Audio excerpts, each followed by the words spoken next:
Chapter 1895. Qin Yaoguang didn't expect Gu Nianji to dig up such a long time ago. When she heard her last sentence, Qin Yaoguang's gaze swept across the courtroom again. She suddenly felt that everyone was laughing at her for chasing after a married man. She immediately said aggrievedly, "I had something to do. In general, he is busy with work, so no one picks up. That's why I called so much." "No one picks up?" Gu Nianji smiled and shook her head. "Do you think I've never lived in the He family?" The He family's phones, from the landline in the living room to the internal phones in the study and office, were all connected by special operators. "No one picks up? You're just blowing your own trumpet." It was clearly He Qingjian who didn't pick up her calls, but she made it sound like no one picked up. "Deske, I'm really giving you face." Gu Nianji turned around with her back to the camera and curled her lips in disdain. Qin Yaoguang blushed at her words, but she still forced herself to say, "General, he didn't have time to answer the phone, so I called a few more." It was a critical period for young Master He's recovery. "I communicated with my peers during the meeting and came up with some new ideas. If young Master He's illness relapses in the future, there will be a way to deal with it." "Relapse?" Gu Nianji raised her eyebrows and raised her voice. "Didn't young Master He recover from his illness when he was 16 years old? Why is there still a possibility of a relapse when he was 18 years old? You don't understand. Although gene therapy has a miraculous effect, it will take several years to truly consolidate the effect and confirm that there won't be any other side effects." When Qin Yaoguang talked about her profession, she was very organized and logical. "And young Master He's illness was originally a genetic defect. We have to make sure that there are no problems with the genes he made up for and that there are no new changes." Gu Nianji glanced at He Qingjian, who was sitting in the gallery. She thought about it for a moment and quickly looked away. She didn't want He Qingjian to appear in court as a witness. This case would be broadcasted live all over the world, and He Qingjian was the supreme commander of the country's military. If he were to appear in court as a witness, if anything went wrong, not only would He Qingjian lose face, but the entire country would also lose face. Gu Nianji turned to face Qin Yaoguang and asked in a low voice, "Then you're confirming that you called the He family more than once on the day Qin Suwen died and 2 days ago, right? So what if I am? You've already said that there's an operator on the phone. What else can I do?" Qin Yaoguang was getting impatient. "If there's really something wrong with me, do you think the He family's security measures are weak? Why do you think the great general will let me go? And you even married me?" Gu Nianji actually knew that with He Qingjian's status, even if he didn't investigate, the national security system wouldn't sit idly by. Moreover, He Qingjian loved Qin Suwen deeply. If Qin Suwen suddenly died, it would be strange if he could let go of any clues. They had already checked, and Qin Yaoguang had successfully married He Qingjian in the end.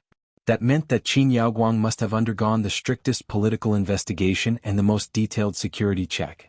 So many elite security professionals hadn't found anything wrong with Qin Yaoguang.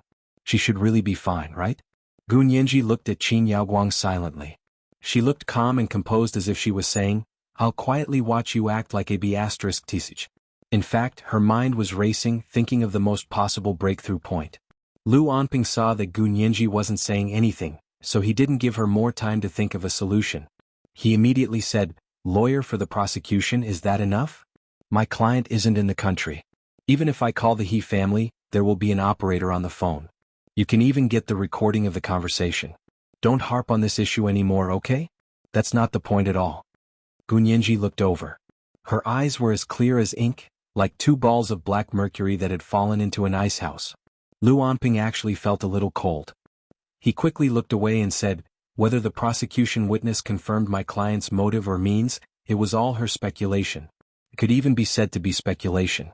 And the most important thing was the timing. She couldn't prove it. My client, Miss Qin Yaoguang, was indeed not in the country at the time, so there was no chance for her to commit the crime." "You really didn't?" Gu Nianji asked to herself.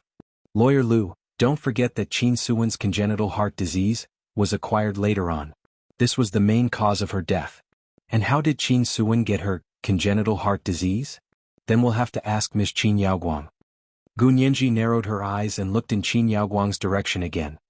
"Miss Qin Yaoguang, do you know that lawyer Qin Suwen has a congenital heart disease?" Qin Yaoguang subconsciously wanted to say no, but before she said it, she glanced at Lu Anping. Seeing that he didn't have any special expression, she could only nod and say, "I know." She added, "Many people know about it. It's not a secret, is it?" Gu Nianji nodded. I heard that lawyer Qin Suwen fainted once when she was young. She went to the hospital for a checkup and found out that she had a congenital heart disease. Yes, that's what happened. That's why I said that many people know about it. It's not a secret, Qin Yaoguang said casually. The He family's conditions are so good, and her condition isn't serious. As long as she's not provoked, she'll be fine. What a pity. I don't know what treasonous words Gu Xiangguen said to Qin Suwen, but it angered her to death.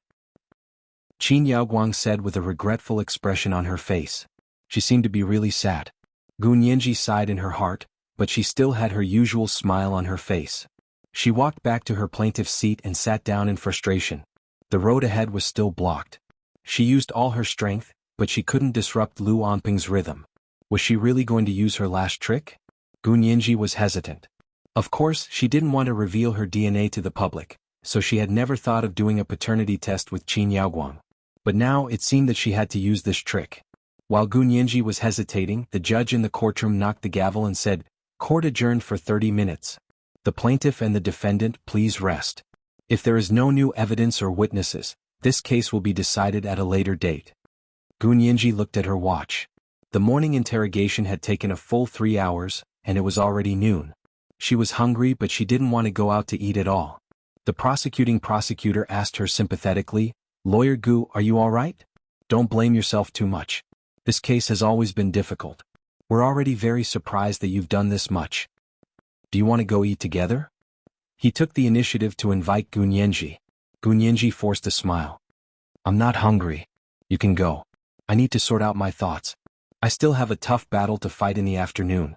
Seeing that she still hadn't given up, the prosecutor was both emotional and respectful. He was much more respectful to her. "Then take your time, Lawyer Gu. I'll be leaving first."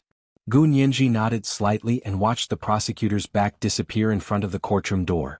By now, most of the people in the courtroom had already left in 2s and 3s.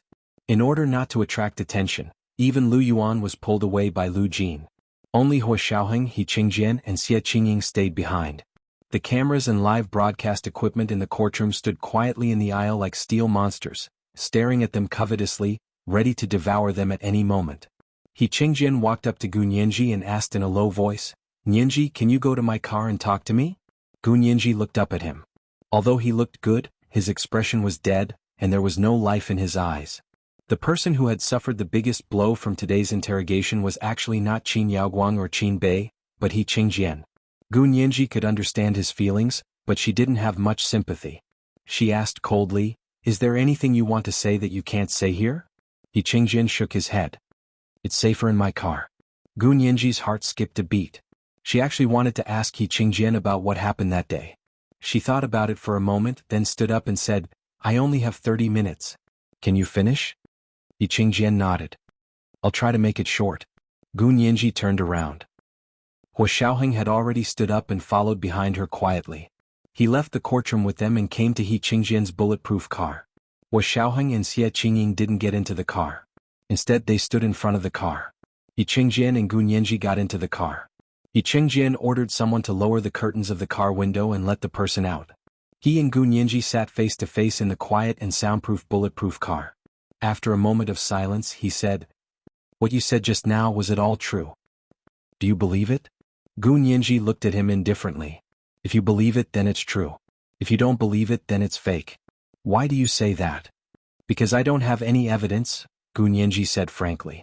Suddenly her eyes filled with tears. "I don't have any evidence. Even the so-called congenital heart disease was acquired through logical reasoning. If Qin Suwen's body hadn't turned into bones, she could also show evidence to prove that Qin Suwen's congenital heart disease was acquired later on. But now that she didn't even have a heart, how could she prove that she had congenital heart disease?" The opponent's move was really ruthless. Gu Nianji muttered, her hand tightly gripping the strap of her briefcase. He Qingjian looked at her quietly and said, "I believe you. I know what you said is true." Gu Nianji closed her eyes and took a deep breath to force back her tears. She said, "So what if you believe me? We're having a trial in front of the whole world. We need the court to believe that it's true.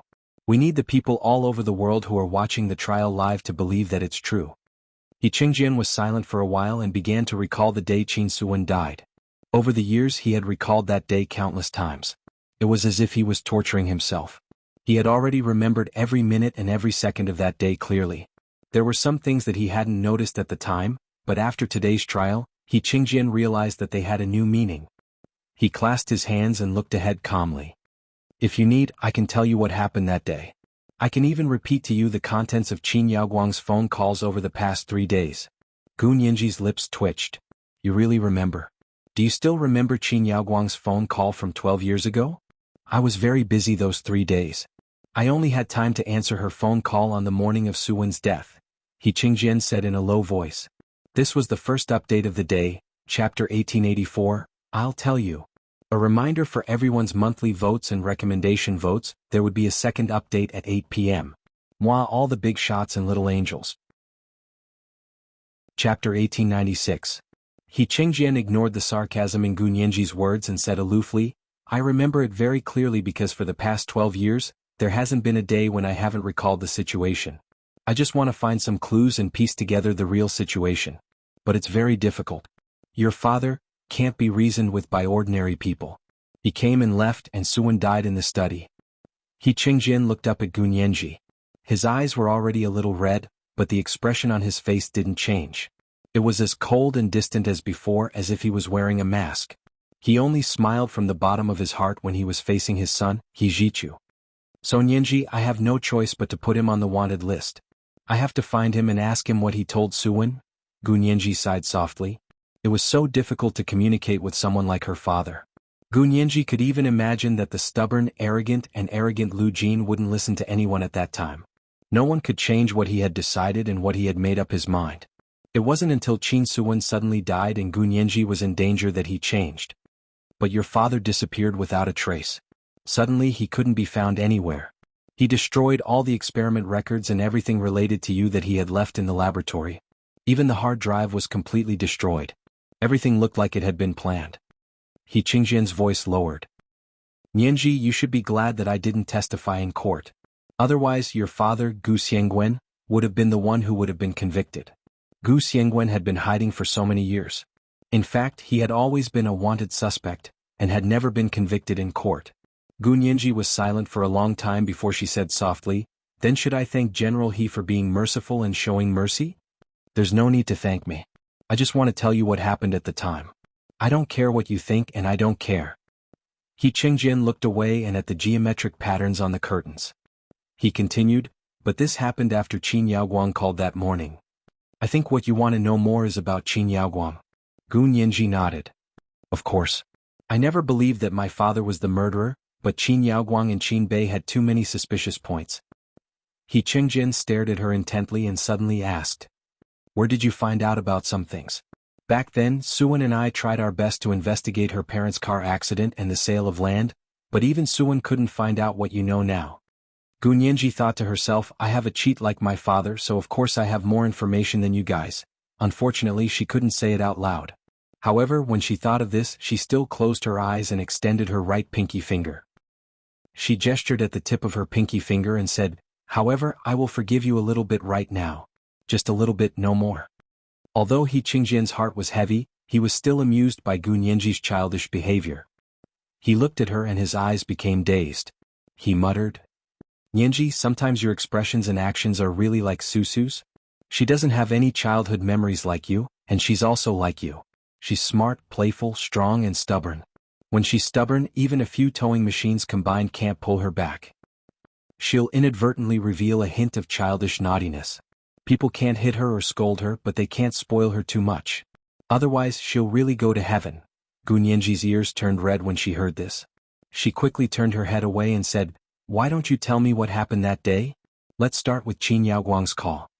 Qingjian realized that he had lost his composure. He composed himself and said, I was rude. He was silent for a moment before continuing, The weather was good that day.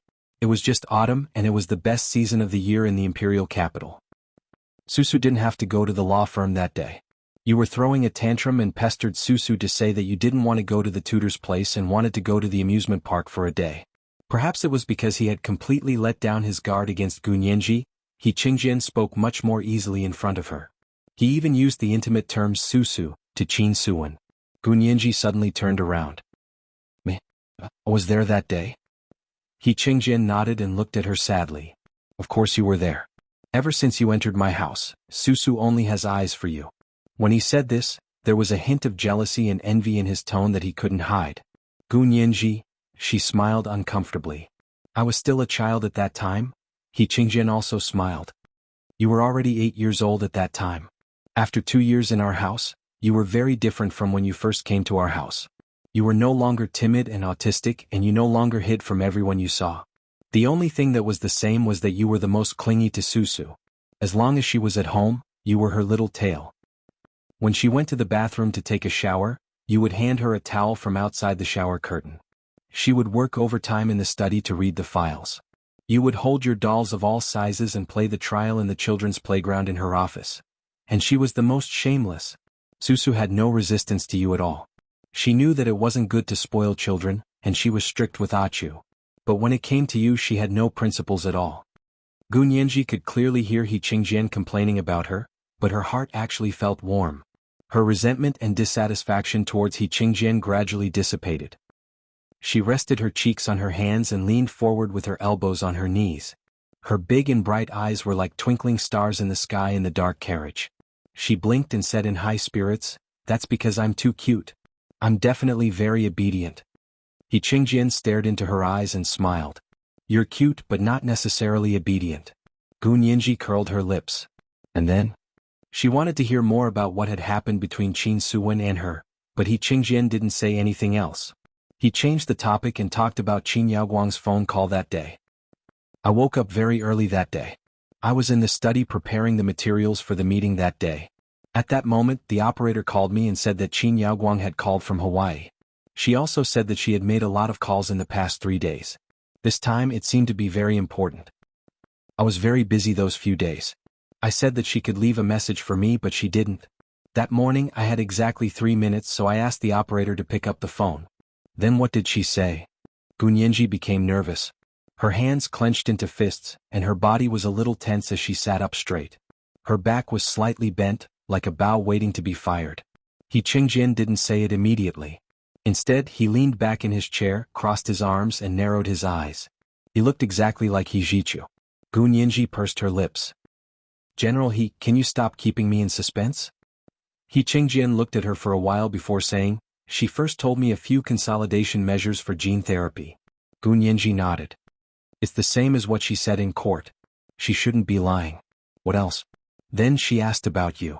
Gu Nianji, the discomfort in her heart gradually increased. "She asked about me? Does she really care about me?" Gu Nianji couldn't help sneering. He Qingjian still looked at her intently and said, "She asked me about your daily life. She asked if Susu still treated you as well as before, and if she was with you every day." I said, "You're much better now. You don't need Susu to accompany you every day." However, Susu was still worried and wanted you to be homeschooled, so she hired 4 or 5 tutors for you. As long as she didn't go to work or appear in court, she was with you. Gu Nianji thought about it carefully and muttered, "There's nothing unusual about that. Was she really overthinking things?"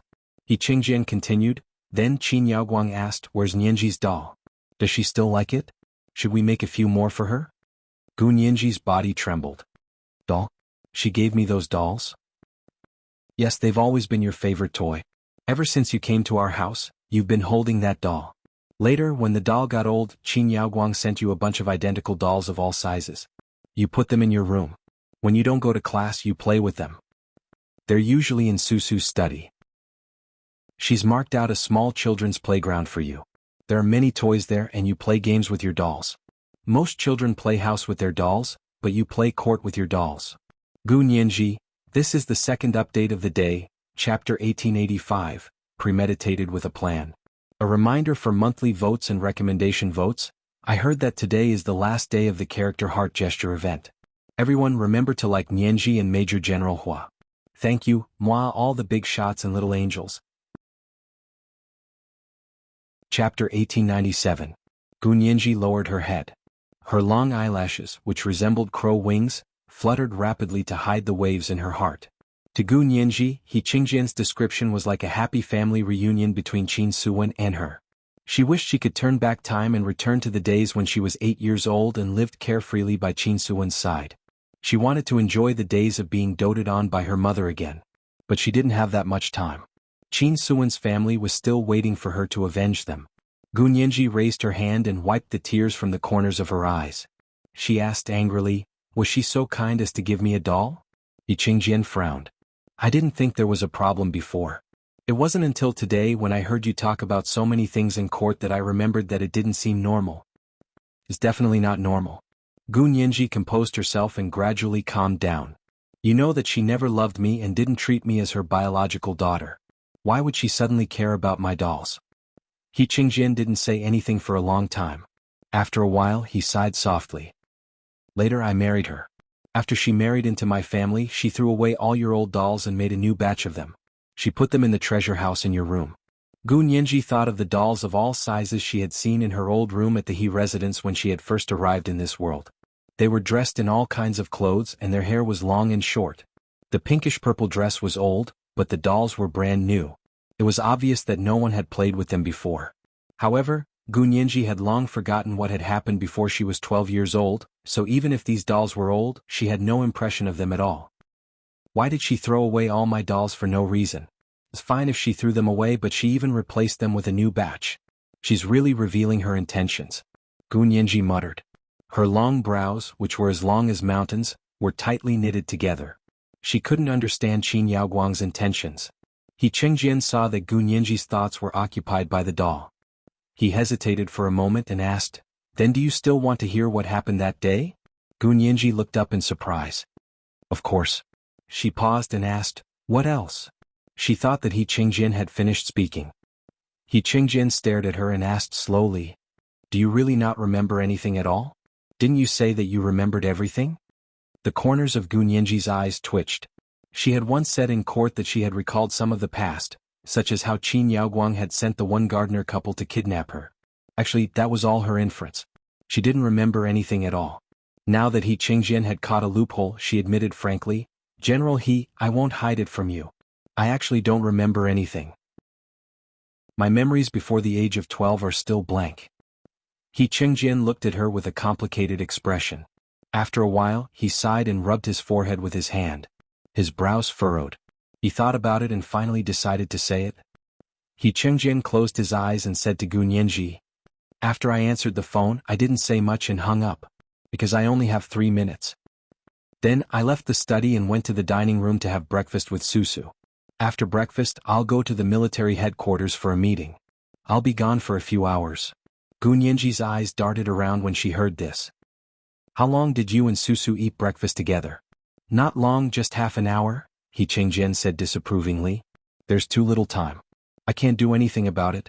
It wasn't that he didn't have time to talk to Qin Yaoguang, but he would rather use the time to have breakfast with his wife. Gu Nianji's impression of Yi Qingjian changed a little. Yi Qingjian still looked at Gu Nianji and said slowly. Gu Nianji's smile, which she couldn't retract in time, froze on her face, and her expression was almost twisted. Her hands trembled and even her voice trembled. What did you say?" "I said." Yi Qingjian repeated what he had just said. "I received a call from the orderly saying that something had happened at home.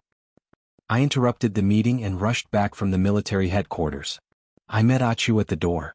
He also rushed back after hearing that something had happened at home. Susu's study has been strictly guarded. The doctor, police and military police are on guard around our house." Yi Qingjian closed his eyes.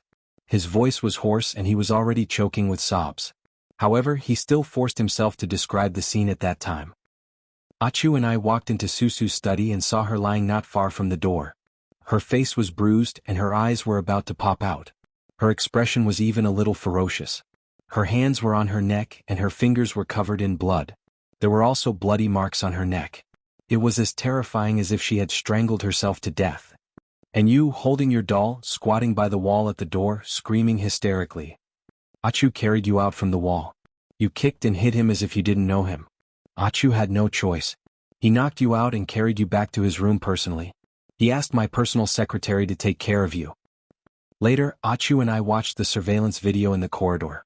Only then did we find out that at the beginning, you were holding your doll and banging on the door in front of Susu's study while crying and screaming. Susu, open the door. Susu, open the door. Susu, come out. Susu, come out." Yi Qingjian's ears seemed to still echo with the young Gu Nianji's sorrowful cries. He supported his head with his hand as if he could no longer bear the burden. Even his voice had aged a lot.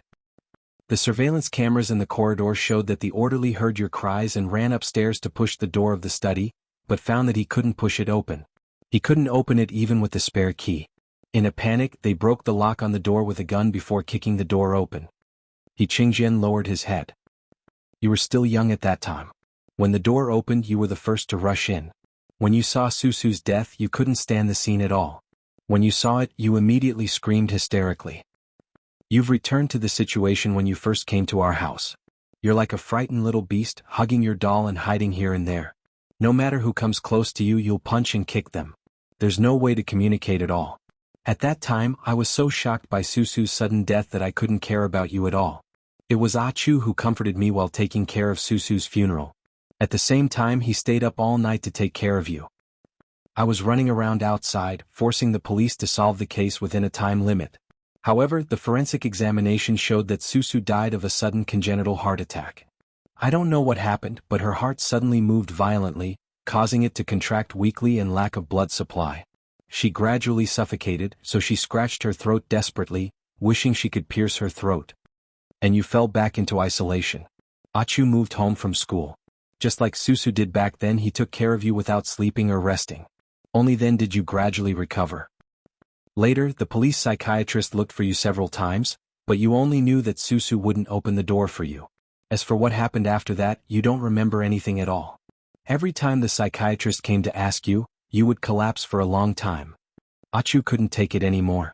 He refused to be questioned by the police psychiatrist again, and he told me not to involve you again. Considering that you were young at the time and had a previous record of mental illness, the police erased all information about you from the case according to the rules. The orderlies at home only knew that your father, Gu Xiangwen, had come to see Susu. The two of them went to the study to have a secret discussion. Not long after Gu Xiangwen left, the orderlies heard your cries.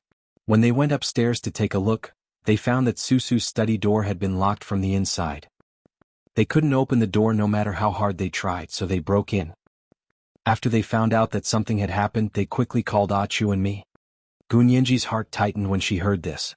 She clutched her chest and said anxiously, "It can't be my father. It really can't be my father. General you have to believe me." "I want to believe you. I used to believe that he wouldn't do such a thing." Qingjian didn't say anything else. He could tell that Gu Xiangwen had a perverted crush on Qin Suan. He didn't believe that Gu Xiangwen would really harm Qin Suan. However, when they went to look for Gu Xiangwen to assist in the investigation, they found that he had already escaped. He had left in such an orderly manner and dealt with his matters cleanly. All the information in the laboratory that he and Qin Yaoguang had collaborated on had been destroyed. Even Qin Yaoguang's information about Gunyenji had been destroyed. Our investigation shows that your father disappeared in a very premeditated manner. Tell me, at this time he was the last person to see Susu. If we didn't suspect him, who else could we suspect? Gunyenji shook her head desperately. No way. My father. You don't have to say any more. Qingjian raised his hand to stop her from continuing. Your father has already passed away anyway, so I won't pursue his fault anymore.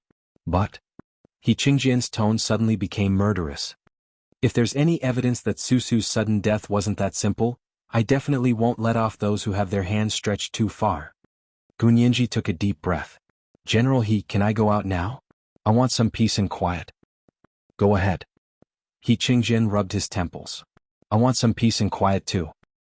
Gunyenji pushed open Qingjian's car door and got out. A gust of wind blew. It was a summer day, but she actually shivered.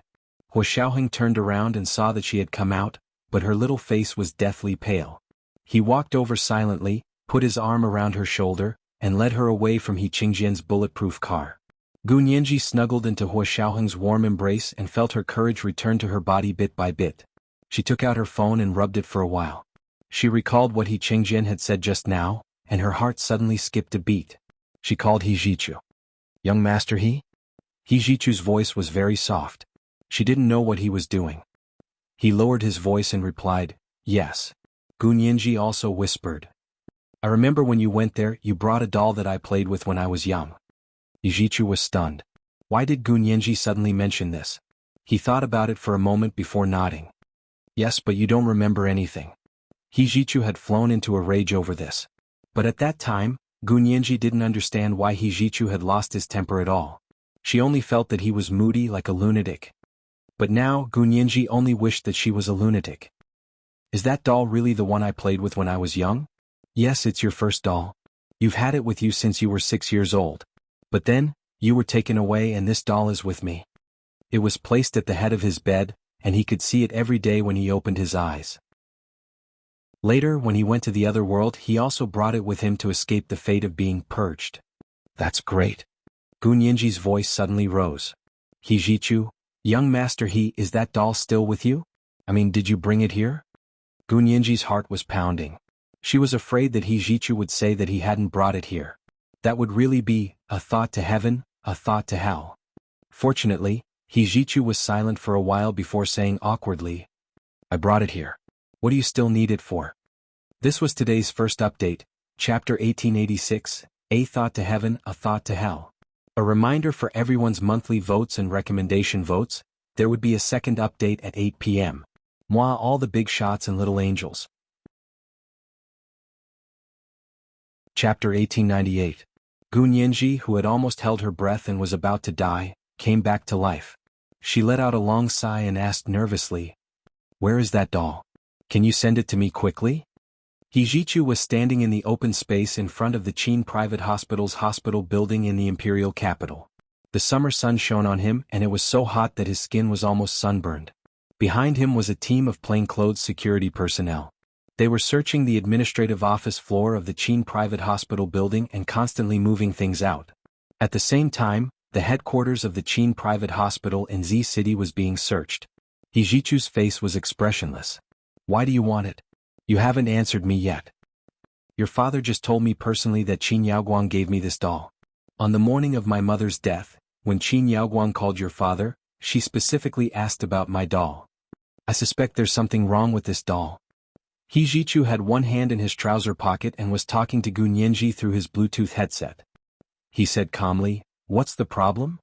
I suspect that this doll has something to do with my mother's death. Gunyenji said excitedly. She had finally found physical evidence. However, Hijichu shook his head and retorted, Even if there's a problem, do you have time to test that doll now? Also, if there's a problem, why are you fine? I'm fine and my father fine? The only one who's fine is my mother? Furthermore, everything that comes into our house has gone through many rigorous tests. Do you think anything can be sent in casually? If it were that easy, my mother would have been silently killed by the Qin family before she gave birth to me. Hijichu now completely believed that Qin Bei had ill intentions towards his mother's family. He had to kill them all. Gunyenji was tongue-tied by Hijichu's question and couldn't find anything to refute him for a moment. She looked at her watch. Half of the 30 minutes had passed, and there were only 15 minutes left before the next court session. In a moment of desperation, Gunyenji stomped her feet and said, Don't talk about that nonsense. Anyway, that doll belongs to me. You have to return it to me. Huo Xiaoheng glanced at her and reached out his long arm to take the phone from Gunyenji's hand. He said to Hijichu, Young master this is Peter. Bring the doll over first. It's best if you bring it over personally. Don't let anyone else touch the doll. Hijichu was slightly taken aback, but quickly realized that Peter was Huo Xiaoheng. You're still pretending. But seeing how much Huo Xiaoheng valued the doll, Hijichu suppressed the discomfort in his heart and looked back at the progress of the search. He waved for his personal secretary. Look after this place. I'm going back to court. If there's anything, call my orderly immediately. If he entered the courtroom, he would not be able to answer the phone outside. The orderly at the door can answer it. His personal secretary nodded and saluted. Don't worry, Chief. I will watch them search for anything suspicious. Hijichu nodded and got into his car. He ordered the chauffeur to drive back to the He residence first and took out Gunyenji's doll from his suitcase. This was the doll that Gunyenji had been holding in her hands when she first arrived at their house. Later, Qin Yaoguang gave her many dolls of all sizes that looked exactly the same, but this doll had always been her favorite. Hijichu had studied child psychology in order to take care of Gunyenji. He knew that insecure children would place their sense of security in familiar things around them. For example, a small quilt to sleep with at night, a furry toy, or even a pacifier. Gunyenji's safety quilt should be this doll of hers, right? Hijichu had once thought that he could awaken Gunyenji's memories with this doll. Now he didn't want to do that, but Gu Nianji was somehow interested in this doll again. Was it really related to her mother, Qin Suwen's death? Ijichu looked at the doll from the beginning. He wrapped the doll in plastic wrap, then put it in a paper bag and carried it downstairs. Gu Nianji and Hua Xiaoheng saw that there was not much time left, so they returned to the courtroom entrance to wait for Hijichu. 10 minutes later, Hijichu arrived at the courtroom and pointed to a small conference room next to the courtroom. Let's go in and talk. Hijichu knew that this small room was originally a place for witnesses to stay before they appeared in court. It was very safe and secretive, and there were no surveillance cameras. Hua Xiaoheng crossed his arms and leaned against the door like a door god, not allowing anyone to approach. In the small conference room, Hijichu handed the paper bag to Gu Nianji and said in confusion, "Are you sure this thing is related to the case?" While he was in the car, he had already watched the live broadcast of the trial he had missed. He could see Gu Nianji's predicament more clearly than anyone else. That was, Gu Nianji had no evidence. Not only did she have no witnesses, but she also had no physical evidence. All of her arguments were based on her logical reasoning. Now that Gu Nianji was so eager to ask for this doll, Hijichu realized what she wanted to do. "You want to use this doll as evidence. What are you trying to prove?" Gu Nianji didn't say anything. She lowered her head and took out the doll from the paper bag. Because the more she looked at it, the more it looked like Wen Shuyi. Gu Nianji pursed her lips and carefully looked at the doll that she had already forgotten about. The doll was indeed very old. The pink and purple misty princess dress had faded, and the edges of the dress were frayed. It showed that it had probably been rubbed by someone countless times. There was even a layer of abrasion on the doll's cheeks. After turning the doll over, the words Gu Nianji were written crookedly on the back of the doll's neck. It must have been written with some kind of ink used for tattoos. The ink traces were deep into the doll's skin. Although so many years had passed, the ink hadn't faded. Gu Nianji looked at the 3 words that looked like a crab crawling across the wall. The corners of her mouth twitched. It was indeed her handwriting. Many years ago, when she was young, she had solemnly written her name on her favorite doll stroke by stroke to indicate who it belonged to. It was indeed the childish things that a brainless little girl would do. "Why do I like this kind of doll?" Gu Nianji muttered to herself. "Is it that important?" Hua Xiaoheng leaned against the door. Seeing that there was no one around, he calmly said, "When I first met you, you had a photo by your side. In the photo you were holding this doll. When you're emotionally unstable, our psychiatrist suggested that we give you something you're familiar with to calm your emotions. Therefore, we imitated the dolls according to the pictures. It really can calm you down." This was knowledge that was common in child psychology. Gu Nianji held the doll and turned it over and over. She was thinking about whether she should take it for a test, such as a virus or bacteria. However, she thought that Hijichu's words made sense. If this doll really had a virus or bacteria that could transmit diseases to death, then how could she, He Qingjian, and Hijichu be fine? And the He family's orderlies, secretaries, housekeepers, and gardeners were also fine. As far as she knew, even the most accurate genetic weapon could only target the genes of one race of people. It was impossible to target the genes of a specific person. Just as she was thinking about whether to confirm with Lu Jin, her phone rang. She picked it up and took a look. It happened to be a call from Lu Jin. Gu Nianji's heart skipped a beat. She gestured to Hijichu and Hua Xiaoheng. She walked to the window alone and swiped open her phone to answer the call. "Can I ask you a question?" Gu Nianji was very cautious when she was outside. She rarely called Lu Jin Dad directly because she was afraid that someone would hear her and make bad associations. Hijichu was here, so she couldn't give herself away. Lu Jin nodded. "Go ahead. I want to ask, are there any viruses, bacteria, or genetic weapons that only work on one person?" Lu Jin didn't expect Gu Nianji to ask this. He was stunned for a moment before saying, "What do you think viruses, bacteria, and genetic weapons are? Bullets that can be aimed? No, at the moment it's absolutely impossible." "Is it really impossible?" Gu Nianji asked in confusion. "Didn't you say that if we tampered with the genes, that's tampering with the genes? That's not a genetic weapon. They're 2 different concepts." Lu Jin rubbed his temples with a headache. "It's like one is a targeted poison, and the other is a gun that shoots indiscriminately. They're completely different. The most advanced virus weapons at the moment are actually genetic weapons, but they can only attack the genes of a specific race. Do you remember that I once told you that the genetic difference between humans and animals isn't as big as we think? The genetic difference between humans is even smaller. So if those genetic weapons aren't careful, they will become sharp weapons that destroy themselves. No one is that stupid. Gu Nianji. Seeing that Gu Nianji had stopped talking, Lu Jin was silent for a while before asking, Nianji, are you really sure that Qin Yaoguang murdered Su Wen? Absolutely. Gu Nianji actually felt that not only was she being unreasonable but she was also obsessed with it. Her current state was basically setting up her own argument, and then starting from the argument to find evidence. She was putting the cart before the horse. If a defense lawyer were to do this in a real court of law, he would easily be defeated by the other party. Because the argument found in this way might not be able to directly point to the only argument, and there were many loopholes. Only by having the argument first, and then reasoning from the argument to the only possible argument, would it be an unassailable court argument. She came back to her senses and said unwillingly, I actually have evidence.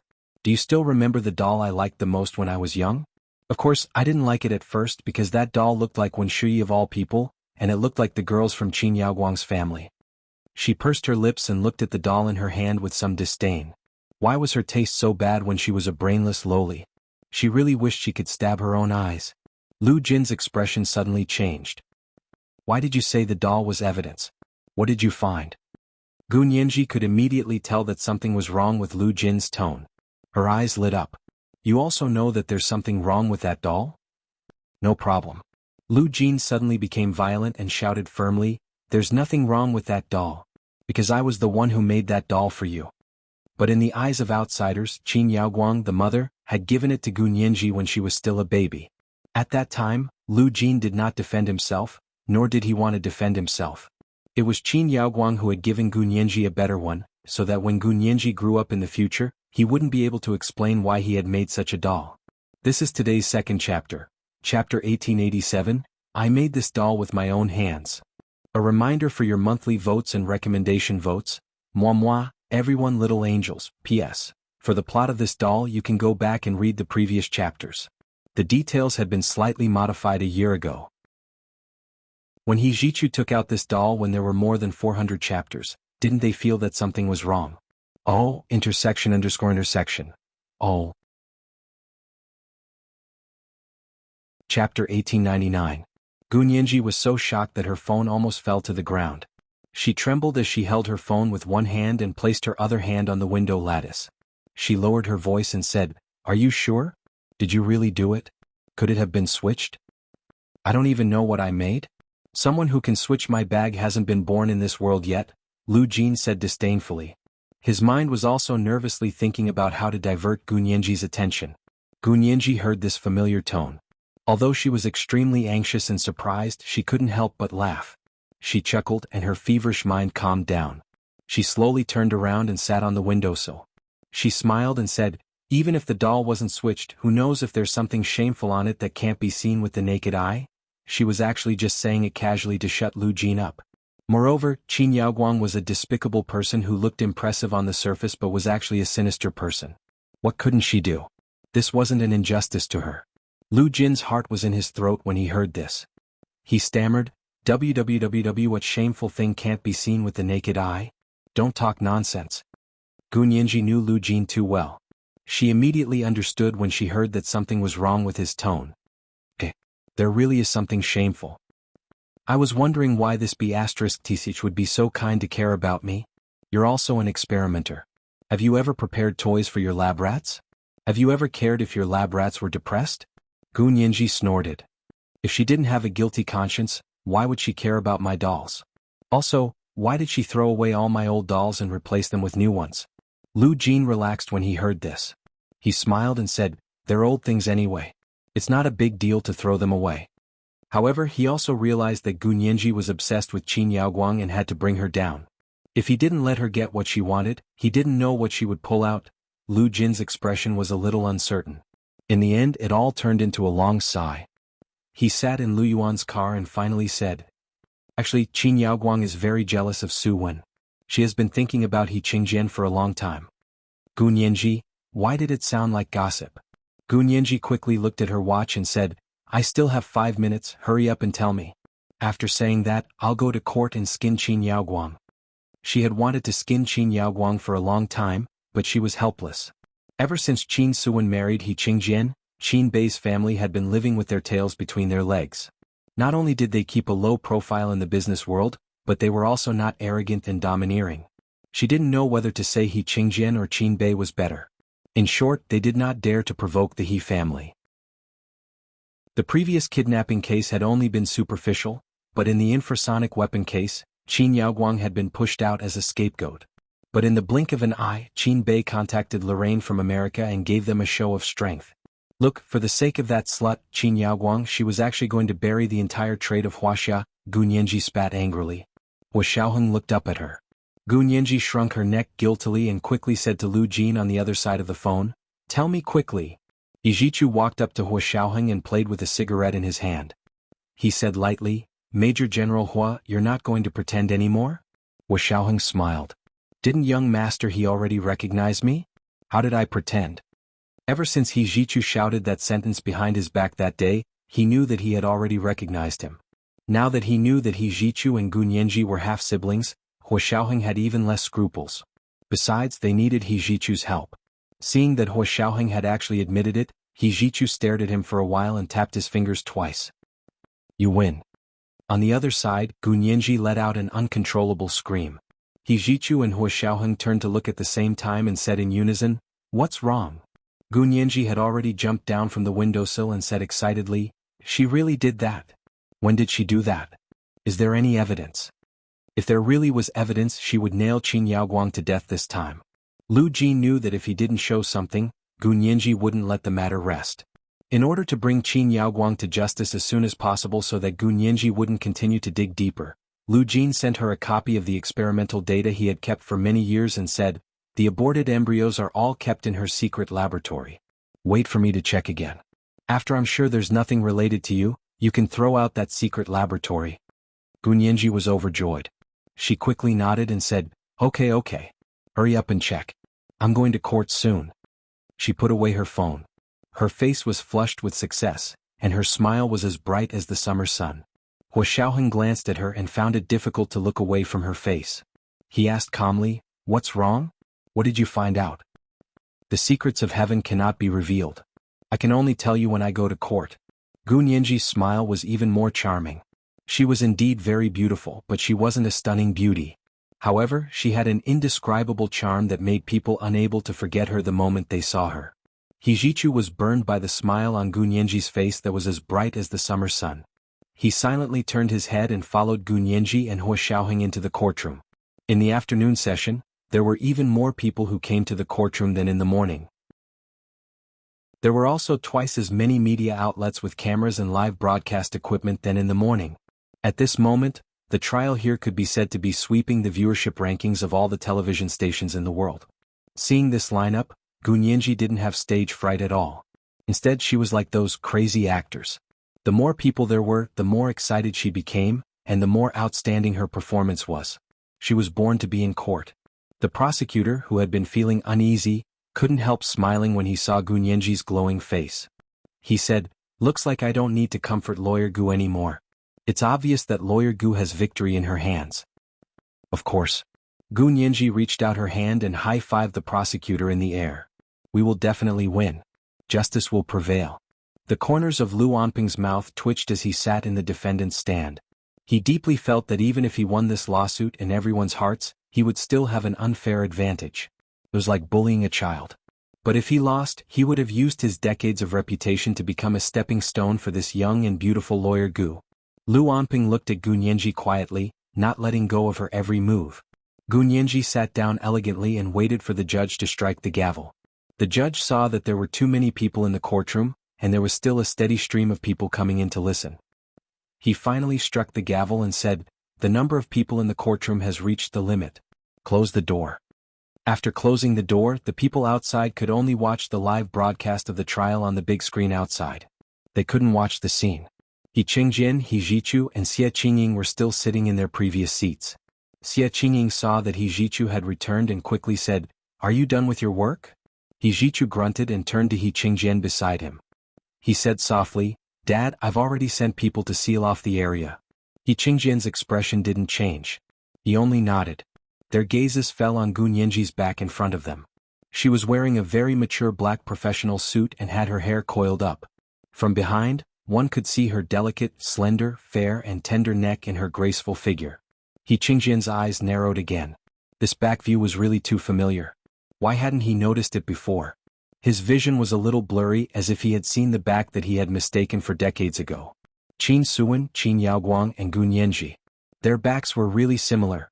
However, Qin Yaoguang's appearance had been through plastic surgery. How could she look so similar to Gun Yanji when she grew up? Qingjian's emotions were churning. He was like a cat eager to try by the brazier. He always wanted to reach out his claws to fiddle with the fire, but he didn't dare to because he knew that if he reached out, he would be burned by the fire. In the courtroom, the presiding judge had already begun to ask Gun Yanji, "May I ask if the prosecution has any new evidence or witnesses?" Gun Yanji stood up calmly. Her eyes were bright and she said in a clear voice, "Your Honor, we do have new evidence." "You really have evidence? What evidence is it?" "What kind of evidence? Could it be that there's really something wrong with Dean Qin?" The people inside and outside the courtroom began to whisper to each other again. Those who had rushed over to see the scene were even happier. At least their hard work hadn't been in vain. They had to watch the show, right? Gun Yanji knew very well what these bystanders were thinking. She didn't blame them. It was because of these bystanders that she was able to broadcast the truth in the shortest possible time. She gestured to the technician in the courtroom again and asked him to dim the lights in the courtroom. She connected her laptop and opened the information Lu Jin had just sent her to everyone. It was a handwritten experiment record. It could be seen that it had been a long time and the paper was a little yellowed. However, the handwriting on the experiment record was very straight and rigid, and the handwriting was strong. It didn't look like a woman's handwriting at all. Before Gun Yanji could say anything, the expressions of everyone who was familiar with Qin Yaoguang's handwriting changed. Could this experiment record have been personally written by Qin Yaoguang? Gun Yanji took a good look at the expressions of the people on Qin Beoi's side before she said with a smile, "This is the evidence I just obtained. I have to say Heaven's Net has a long way to go." This time the trial was broadcasted live all over the world. Many insiders have come forward to provide us with evidence to help lawyer Qin Suwen seek justice. Gun Yanji picked up the laser pointer and circled the experiment record on the white projection screen. She said loudly, "These experiment records were written by Qin Yaoguang herself more than 20 years ago." "What kind of experiment records are these?" "I think everyone who has done embryo experiments knows about them, and even those who have given birth to children know about them. These are the records of artificial insemination and pregnancy. In 2 years, Qin Yaoguang secretly did 28 artificial insemination experiments with a surrogate mother behind everyone's backs, but none of them succeeded in giving birth. The maternal provider of these failed artificial insemination experiments was Qin Yaoguang herself, and the paternal provider was General Qingjian. Now everyone can see how crazy this woman is. How perversely infatuated with Qin Suwen's husband, General Qingjian. 20 to 30 years ago, not long after Qin Suwen gave birth to her only son, she used the excuse of treating Qin Suwen's only son's illness as an excuse to collect his parents' reproductive cells, claiming that she wanted to study gene therapy. But in reality she used public office for personal gain and secretly satisfied her own selfish desires. Even in her dreams she wanted to give birth to a child for General Qingjian. Therefore she didn't hesitate to try the law herself. In the name of doing experiments, she stole other people's reproductive cells and combined them with her own reproductive cells in an attempt to get pregnant and have children. As Gun Yanji spoke, she walked up to Qin Yaoguang, whose face was ashen.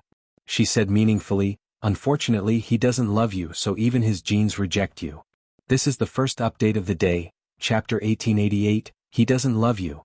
A reminder for monthly votes and recommendation votes, there will be a second update at 8 p.m. P.S. I was wondering if you guys thought something was wrong when Hijichu took out that doll at the 400th chapter. In the end you guys were thinking too much intersection. Oh. Actually, it was contradictory to the original beginning. At that time the details about the doll at the beginning were changed. It didn't affect the main plot. Moi all the big shots and little angels."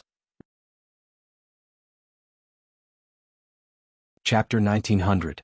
Qin Yaoguang stared at the experiment records on the white projection screen.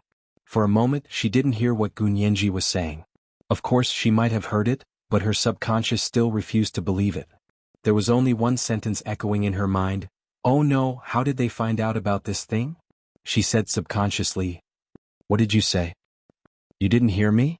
Then I'll say it again. Because he doesn't love you, even his genes reject you." The smile on Gun Yanji's lips became even more exquisite, and in Qin Yaoguang's eyes, it became even more piercing. To Qin Yaoguang, these words were no less than a nuclear bomb or a strong acid solution. It melted her entire body from head to toe, not even leaving any bones behind. She thought of the experiments she had secretly done over the years. The frustration, pain, and unspeakable jealousy were all eating away at her heart like a deadly poison. Of course she was unwilling, but she still had to help that be treat her son. Why? Qin Yaoguang was extremely intelligent, beautiful, and had an outstanding family background. How could she lose to an orphan girl who had nothing? She stood up abruptly and blurted out the words she had been hiding in her heart for more than 30 years. You make it sound like his genes don't reject her. Otherwise, how could he have given birth to a sick son? And it's a genetic defect. Do you know what a genetic defect is? Qin Yaoguang's expression was ferocious. Her hands tightly gripped the edge of the table in the dock. She wished she could scratch the wood as if it were Gu Nianji's face. What good thing are you? One must know one's own limitations. You are his medicine. I used you to cure her son's illness. She owes me. She owes me something she won't be able to repay in 2 lifetimes. Gu Nianji shrugged disapprovingly. She pointed at Qin Yaoguang's curvy lips and mocked. You cured Qin Suwen's son's illness? Qin Yaoguang, have some shame. You've stolen everything from others in your life. Do you still have anything of your own? Your lips only collapsed a few days ago, and now they're back together again? You're really something. You can even do plastic surgery in the detention center. Lu Anping hurriedly stood up and said, this is just a small surgery to fill the lips with hyaluronic acid. It's not a real cosmetic surgery. My client was abused in the detention center, and his lips were liposuction collapsed. Gu Nianji was in for a penny. She played the reconstruction of Qin Yao's bald skull and the photo of her after plastic surgery again. She pointed at the 2 contrasting photos and said loudly, defense lawyer, please stop quibbling. Everyone please take a look. Qin Yaoguang's appearance was originally plastic surgery. She doesn't look like that at all. These 2 pictures had been shown in court before, but the trial was not open at that time, and the court records were not allowed to be recorded, so not many people had seen them. But this time the trial was broadcasted live to the whole world. These 2 contrasting photos immediately blew up on the internet all over the world. TSK. I can't see it before the plastic surgery. Actually, she wasn't ugly before the plastic surgery, but there's no harm without comparison. Her appearance after the plastic surgery was too beautiful, so it made her ugly before the plastic surgery. Qin Yaoguang's family runs a hospital, so she can do whatever she wants. Add your ID number. Look at her, she can have plastic surgery if she wants. Even if she's locked up in the detention center, she can still have plastic surgery.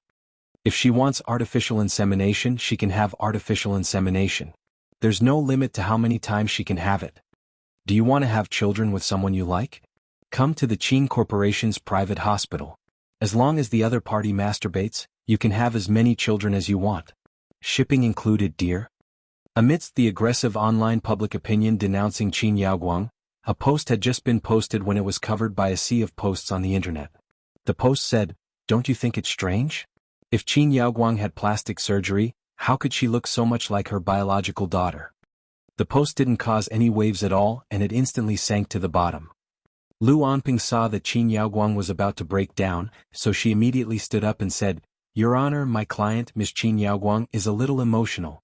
I apply for an adjournment and a retrial next time. Qin Yaoguang was still clinging to the table in the dock and shouting, No, he loves me. He married me in the end. I was successfully pregnant before. You're lying. He did marry you, but he didn't sleep with you. You were pregnant, but it was artificial insemination. In the end, you still didn't give birth. You had a miscarriage a few months later. Gu Nianji continued to provoke Qin Yaoguang. She knew that her feelings for He Qingjian were Qin Yaoguang's weakness and reverse scale. Only by making her feel bone-piercing pain would she truly break through her psychological defense and make her speak without thinking. Qin Yaoguang cried bitterly and glared at Gu Nianji. She deserves to die. She's an orphan girl with nothing. What right does she have to fight with me? She should have died a long time ago.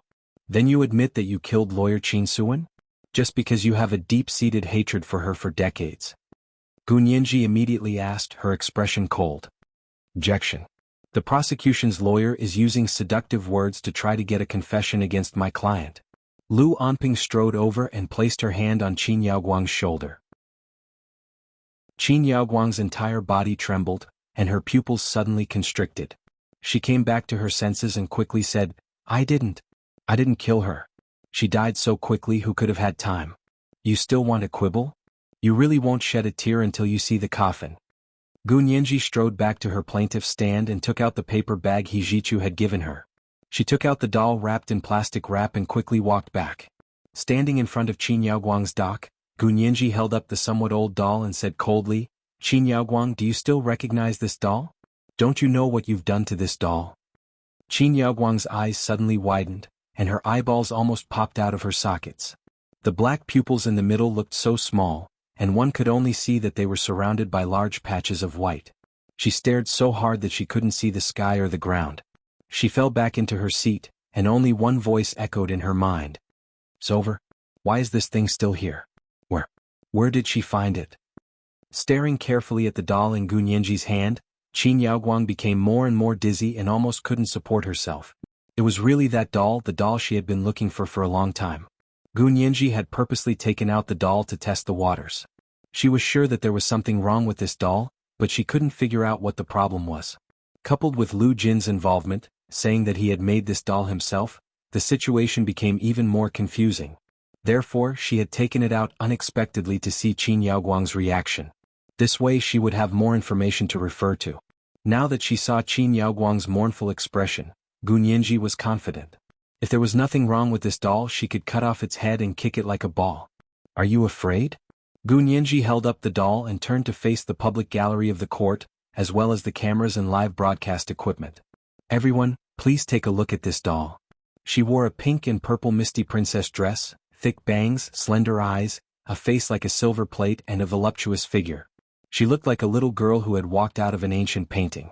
It wasn't a common Western-style doll, but a doll with the characteristics of the ancient empire. An expert could tell at a glance that these dolls weren't bought on the market, but were exclusively custom-made. This is a doll I played with when I was young. Qin Yaoguang gave it to me. She used this doll as a medium to murder lawyer Qin Suan. Gu Nianji came to a conclusion. Lu Anping was so angry that she laughed. Ridiculous. Lawyer Gu, you have to be more reliable when you speak. Just based on this old doll that you found from who knows where, you said it was a murder weapon. If this can be used as evidence, then what's the point of a lawsuit? Wouldn't it be more convenient to sentence my client to death? Gu Nianji pursed her lips and was about to retort when she suddenly felt someone send her a message on her phone. She picked it up and saw that it was He Qingjian and Lu Jin who had sent her messages at the same time. He Qingjian's message was, I had someone find a recording of Qin Yaoguang's phone call to me 12 years ago in the morning. It proves what Qin Yaoguang said to me that morning. Lu Jin's message was, I sent you a surveillance video of Qin Yaoguang's secret laboratory. It was the day Qin Yaoguang left for an international conference in Hawaii. There are also related virus models. Qin Yaoguang's secret laboratory has been checked. There's no information about you. It can be provided to the court as physical evidence. Gu Nianji breathed a sigh of relief. Finally, there was evidence of Qin Yaoguang's murder. Gu Nianji smiled and said loudly, I have evidence and witnesses. As she spoke, she connected her phone to the computer and played the evidence that the two of them had sent her. The first to play was the contents of Qin Yaoguang's phone call to He Qingjian on the morning of Qin Suan's sudden death. When the recording of the phone call played, Qin Yaoguang said, Where's Nianji's doll? Does she still like it? Do you want me to make a few more for her? The court was in an uproar. The judge said solemnly, This recording will be tested by the court. Counsel for the prosecution, please hand over the new evidence to the court. He Qingjian stood up and said, I can prove that this recording is true. She called me. Qin Yaoguang's expression was extremely distorted, as if earthworms were scuttling under her skin. She hadn't expected He Qingjian to publicly stand up and slap her in the face. Did he really not care about the feelings she had for him for so many years? Qin Yaoguang had always thought that she had a certain place in He Qingjian's heart, until she heard Gu Nianji say, He doesn't love you, so even his genes reject you. She leaned back in her seat dejectedly, no longer interested in living. Gu Nianji didn't let her go. She continued, I also have another piece of evidence. It's what Qin Yaoguang and her assistant did in her secret laboratory 12 years ago. Everyone looked carefully at the time of the video. It was the 4th day before Qin Suan died, which was the morning Qin Yaoguang left for an international conference in Hawaii. What a good alibi, she said mockingly. She casually clicked on the player. After a series of hissing noises, a bird's eye view of the laboratory appeared. The laboratory's furnishings were very simple and exquisite. It had a postmodern style of low-key luxury. The laboratory utensils were all silver-white and flashed with a dull silver light. Qin Yaoguang was wearing a white coat and sitting in front of the lab bench. She was looking up and talking to the assistant standing in front of her. From the angle of the surveillance camera, this angle just happened to highlight her face. It was undoubtedly Qin Yaoguang herself. The virus sample on the doll can be upgraded. These experimental data show that the original virus is no longer effective against Gunyanji. Her voice was cold and low, very different from her usual high-pitched voice. The assistant was a little hesitant and said, "Dean Qin, the virus is indiscriminate. Aren't you afraid that General He will also be infected?" "It doesn't matter. I'm the He family's family doctor. General He and his son have already been vaccinated against the virus. They won't be infected. The only one who will be infected is Gunyanji." "And Qin Suwen," his assistant reminded him. "Qin Suwen isn't a person in my eyes. It's her bad luck that she's infected with the virus. What does it have to do with me?" Qin Yaoguang said lightly, "What I care about is the virus's ability to destroy Gunyanji's genes and whether Gunyanji's resistance can be upgraded." Gunyanji had never expected that the video Lu Jin sent would have something to do with her. This was the second update of the day, Chapter 1889, Murder Hammer. A reminder for everyone's monthly votes and recommendation votes, moi, all the big shots and little angels. Chapter 1901. Didn't they say that there was no information about her? The corners of Gunyanji's mouth twitched imperceptibly. She knew that Lu Jin was unreliable. What should she do? Should she continue playing it or pause it immediately? She felt that if she continued to play it, her special constitution and even her genetic problems would be exposed. Although her existence was not a secret to those people. From the moment she was born, those people knew that she was one of the targets of Qin Yaoguang's perfect gene experiment. However, because Lu Jin had done something in the middle, those people did not know that her genes were already perfect genes. But if she paused it immediately, she would lose a great opportunity to bring down Qin Yaoguang. It might even be her last chance. Gunyanji had thought so much about it, but it only took a moment. Her finger did not press the pause button. Instead, she calmly continued to watch. When the audience inside and outside the courtroom saw this scene, they all cried out in surprise. The way they looked at Gunyanji was especially strange. Gunyanji raised her head and straightened her back. She had an unyielding aura. The video did not stop. It continued to play. Qin Yaoguang's assistant stood still. After a moment of silence, the assistant said hesitantly, "Dean Qin, are we really going to continue this experiment?" "Why not?" Qin Yaoguang glared at him. "We've been experimenting for 6 years and you're telling me to stop today." "But we haven't achieved much in the past 6 years," the assistant said as he casually pressed a button on the experiment table in front of Qin Yaoguang. An LED screen appeared on the entire wall opposite them. Then images appeared one by one. The assistant pointed at the images and said calmly, "Dean Qin, look, this is the experiment we did on Gunyanji. For 4 years from the age of 2 to 6, we brought her to this secret laboratory. We did physical experiments, toxicological experiments, and pathological experiments on her. We were just short of slicing her up to study her. What was the result? We didn't find anything unusual. Other than helping young Master He treat his genetic defect, her genes are of no help to other diseases or other people." As the video zoomed in, the people inside and outside the courtroom also saw the video played on the surveillance video. They only saw a 2-year-old toddler being whipped, kicked, and thrown from a high place. There was only a thin layer of cushion beneath her to prevent her from falling to her death.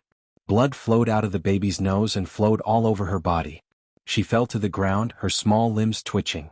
She seemed to be crying, but there was no sound in the experimental video that Qin Yaoguang and the others were watching, so they couldn't hear it. However, the heart-wrenching screams that they couldn't hear were even more painful. Then, as the scene fast-forwarded, the child grew bigger and bigger. She was fixed on the experiment table. Qin Yaoguang personally held a thick needle and stabbed it into her arm. She was locked in a sealed room and tied to a pillar. Qin Yaoguang personally pressed the button, and the room began to fill with fog. The surveillance camera captured the button beside Qin Yaoguang's hand. On it was written, "Chemistry experiment. Stop. You evil woman. Qin Yaoguang, you beast.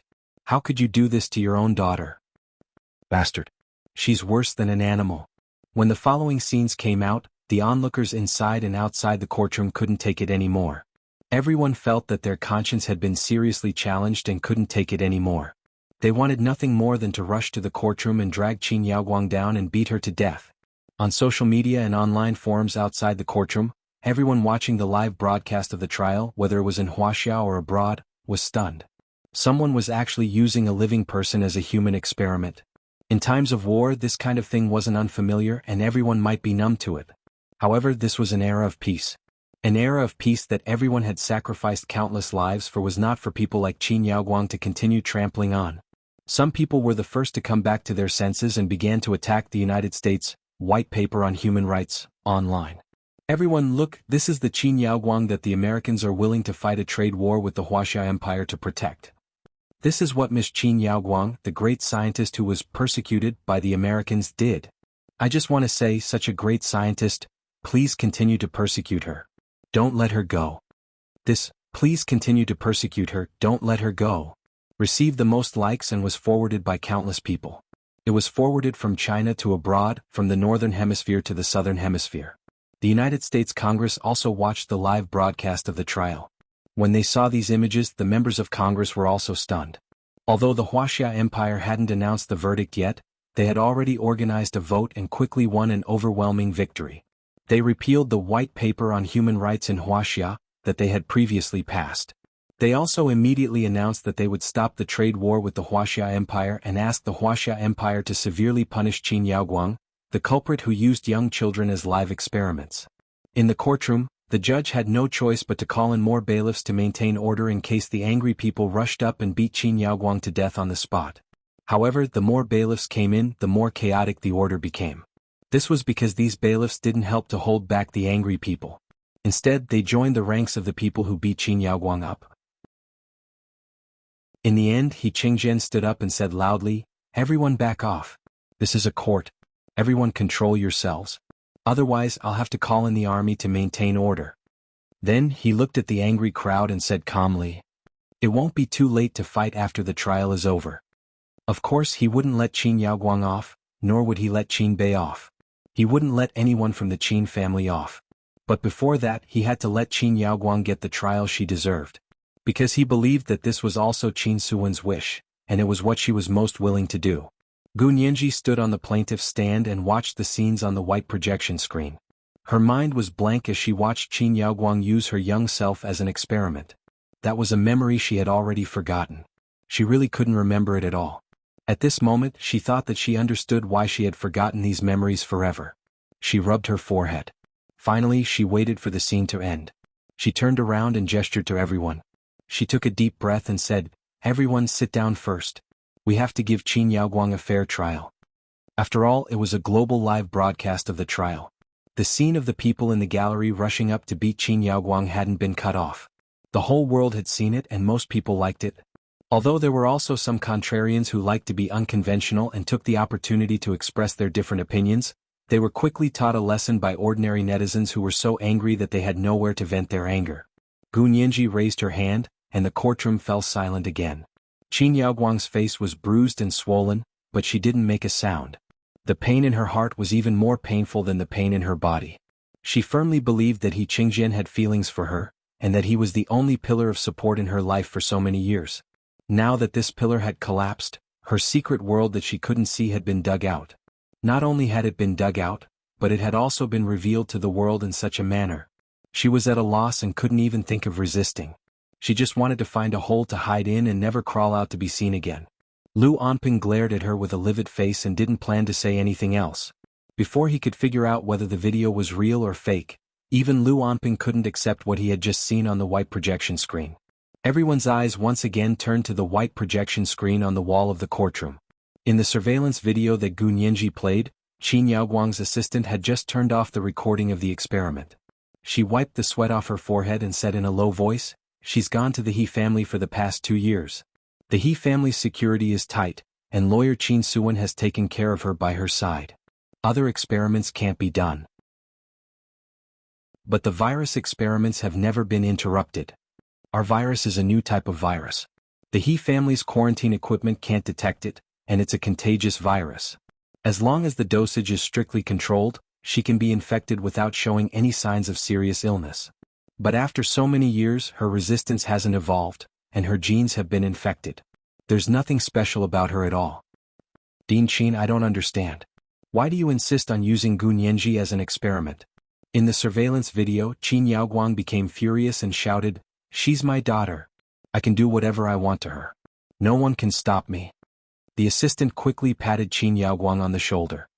Dean Qin, don't be impulsive. I've always thought that the previous virus didn't work on her because she had been infected many times, so she automatically developed antibodies like a normal person. This is the human body's own immune system at work. It has nothing to do with her genes. From an experimental point of view, it has already failed. It's precisely because it failed that we need to upgrade it and increase the dosage. In the surveillance video, Qin Yaoguang sneered. The assistant became even more excited. You still want to upgrade the virus now? Increase the dosage. If the change is too big and Qin Suwen gets sick and General He finds out, then you'll have to wait for General He's wrath. This sentence seemed to have touched Qin Yaoguang. She sighed and muttered to herself.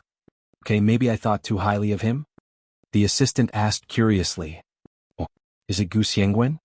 Qin Yaoguang rolled her eyes at him. Of course it's him. He was the one who edited Gu Nianji's genes. I thought Gu Nianji's genes would be different. Could it be that Gu Nianji's genes haven't made a breakthrough and are still a failure? Dean Qin, it's not shameful to admit defeat. We do scientific experiments and we grow through countless failures. Dean Qin, let's give up on this experiment. Or should we experiment from another angle? Find someone else to do the gene editing? The assistant wisely made a reasonable suggestion. At this moment, a strange smile appeared on Qin Yaoguang's face in the surveillance video. No, let's do one last experiment. One last time, increase the dosage. If we can knock out one, it's one. The assistant was very puzzled. But if we do this, Gu Nianji might get sick.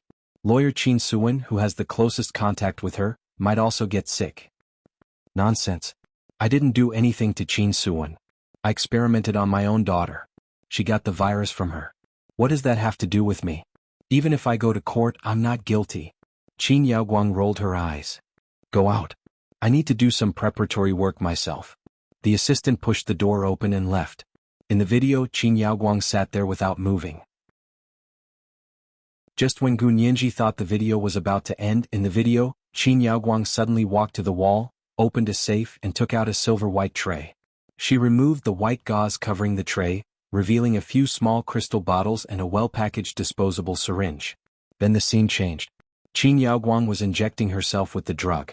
After the injection, she walked to her instrument and sat down. She connected herself to all kinds of wires and began to record the data. On the screen, the data on the instrument was displayed at a rapid speed. It was like a flashing lantern, dazzling the eyes. Qin Yaoguang raised her head and faced the direction of the surveillance camera. The smile on her face was not only strange but also smug. Her bright red lips curled up. She looked at her data and couldn't help laughing out loud. None of you know that I have perfect genes. Everything about me is perfect. The surveillance video stopped abruptly here. Gu Nianji's heart thumped violently. Only then did she understand Lu Jin's intentions. Gu Nianji suddenly stood up and walked quickly to Qin Yaoguang's dock. She said loudly, "So you've already modified your genes. No wonder you haven't aged. Tell me, you tried to kidnap me 8 years ago. Did you want to continue using me as an experiment to perfect your genetic map?" Qin Yaoguang stared at the abrupt stop and felt that she couldn't defend herself. Of course she didn't have perfect genes. She had just been bragging for a moment. She quickly realized that she was wrong because her genetic data didn't improve and it worsened. But that despicable video didn't tell her what happened next at all. This is the first update of the day, Chapter 1890, Perfect Shedding. A reminder for the monthly votes and recommendation votes, there will be a second update at 8 p.m. Moi, all the big shots and little angels. Chapter 1902. Gu Nianji saw Qin Yaoguang's lips move. Of course she knew she would complain. She knew very well whether Qin Yaoguang had perfect genes or not. This person was just habitually arrogant and conceited. Gu Nianji wouldn't give her a chance to speak. She continued, "You used so many people as experiments to perfect your genes. Because you knew the law wouldn't allow it, you secretly built a laboratory? If I'm not mistaken, this laboratory was built during the 4 years your partner, Gu Xiangwen, left, right? You used a new virus that you synthesized yourself so the He family couldn't find out. But how did you get the virus on my doll? Gu Nianji thought about it. Such an important matter requires a very professional method. If you're not careful, you'll be exposed, so you did it yourself? That was the only way the He family wouldn't suspect her. After all, who would suspect a biological mother when she tidied up her daughter's doll? Besides, she was He Jichu's savior. At that time, Qin Suwen and He Qingjian couldn't wait to be grateful to her. Why would they suspect her? That's amazing, Qin Yaoguang. That's amazing. Gu Nianji applauded her. You transmitted the virus to me through my doll, and then through me you transmitted the virus to lawyer Qin Suwen. What a perfect murder. Qin Yaoguang's entire body trembled violently. Her teeth chattered as she stammered, I didn't. Don't talk nonsense. You didn't? Are you denying that this video is fake? Gu Nianji wrote the address of the secret laboratory on a piece of paper and handed it to the judge. She said, Your Honor, I request the court to send someone to search this secret laboratory. We'll definitely be able to find more evidence. Qin Yaoguang covered her mouth as if she had lost her parents. She couldn't even say a complete sentence. Gu Nianji wouldn't let her go. She continued. And that assistant of yours in the video, if I'm not mistaken, was one of the 36 researchers who died in a car accident a few days ago, right? Qin Yaoguang, you're so vicious that you have no blind spots. This person should be your confidant. He worked so hard to help you with the inhuman experiments for 6 years. Not only did you not reward him, you even turned around and killed him and all of them when there was a chance that the truth would be exposed. No wonder you're so cruel to your own daughter.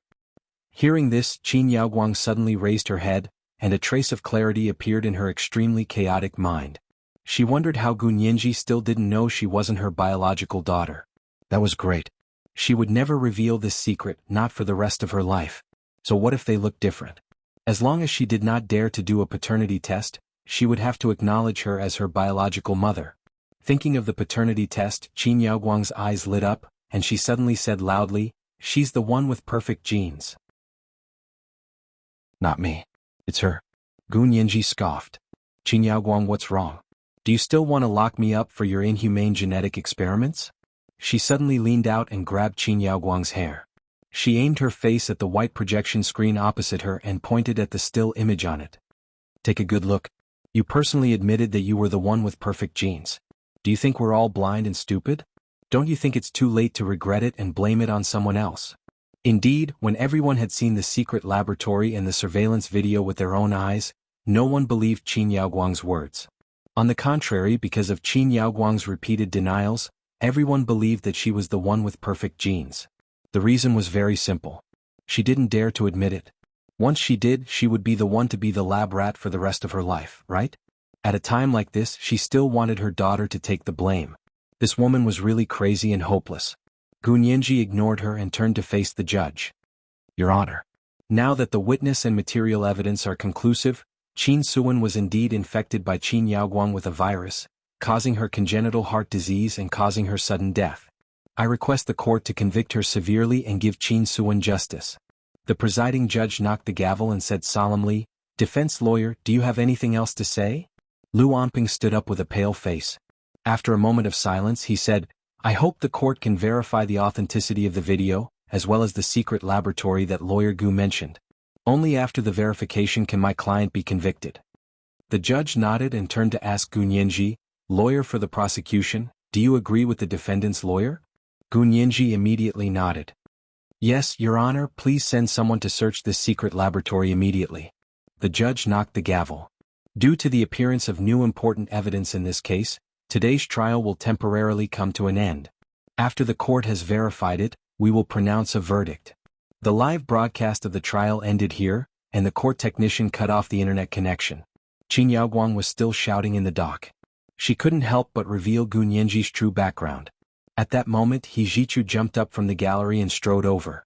He knocked her out with a punch and said with a livid face, Qin Yaoguang was originally under the custody of the military, but now that important information of the country is involved, she must continue to be under the custody of the military. The judge immediately agreed and said, Major General He, please fulfill your duty. Thank you, Major General He, for maintaining order in the court. He Jichu's punch just now had crossed the line, but everyone understood his feelings. Moreover, Qin Yaoguang had indeed roared in court and disrupted order in the court. The judge had agreed to shut her up, so it was legal. There was a precedent for this kind of thing in the United States. A defendant had been nagging in court and interrupting the judge when he was talking to someone else. In the end, the judge ordered him to tape his mouth. He Zhichu waved his hand and asked his personal secretary to take Qin Yaoguang away. He Chengjian also ordered someone to come over and take Qin Bei, who had already walked to the door, away. The people in the courtroom left one after another. Soon, only Gu Nianji, Hua Xiaoheng, He Zhichu, He Qingjian, and Xie Qingying had not left. He Zhichu walked to Gu Nianji's side and hugged her in his arms. He tried his best to suppress his sobs and said, "Sister, I've made you suffer. If it weren't for me, you wouldn't have suffered so much." He shouldn't have survived. For the first time, He Zhichu had the thought of committing suicide. Only now did he understand what price Gu Nianji had paid to let him survive. How could he be worthy of what she had done? He would rather have died earlier like little He Zhichu, who had only lived to the age of 16 in the other world. He Qingjian also walked over with a dejected expression. He hugged both He Zhichu and Gu Nianji in his arms and said, "Nianji, Achu will acknowledge you as his sister, and I'll acknowledge you as my adopted daughter. You don't want to be the He family's daughter-in-law, but are you willing to be the He family's daughter? Suwen used to like you so much. I think she'll definitely agree." Gu Nianji's heart ached when she thought of Qin Suwen, but she still shook her head decisively. "I have my own parents. General He, I hope you can remember why I haven't done anything wrong. If I've done anything wrong, you can forgive me. You're so obedient and powerful. How could you have done anything wrong?" He Qingjian said calmly, "But even if you did something wrong, Uncle He wouldn't do anything to you. He would remember that it was because of Gu Nianji that He Zhichu had survived." Gu Nianji quickly added, "General He, you saw it today. My father, Gu Xiangwen, wasn't the murderer of lawyer Qin Suwen. Can you ask the police to remove all the wanted posters and give my father justice?" He Qingjian nodded and sighed. "Of course it has to be removed. Since your father isn't the murderer, Sai, why didn't he defend himself?" Gu Nianji thought to herself, "I want to know too." Lu Jin had such an important piece of evidence in his hand, but he had never used it to defend himself. He would rather carry the name of a murderer and hide out there. If she hadn't insisted on bringing Qin Yaoguang down this time and didn't have any evidence, he would have reluctantly sent it to her. Otherwise, he probably wouldn't have taken it out, right? Was there something else he was hiding? This was the second watch of the day, chapter 1891, What She Gave. A reminder for the monthly votes and recommendation votes, moi all the big shots and little angels.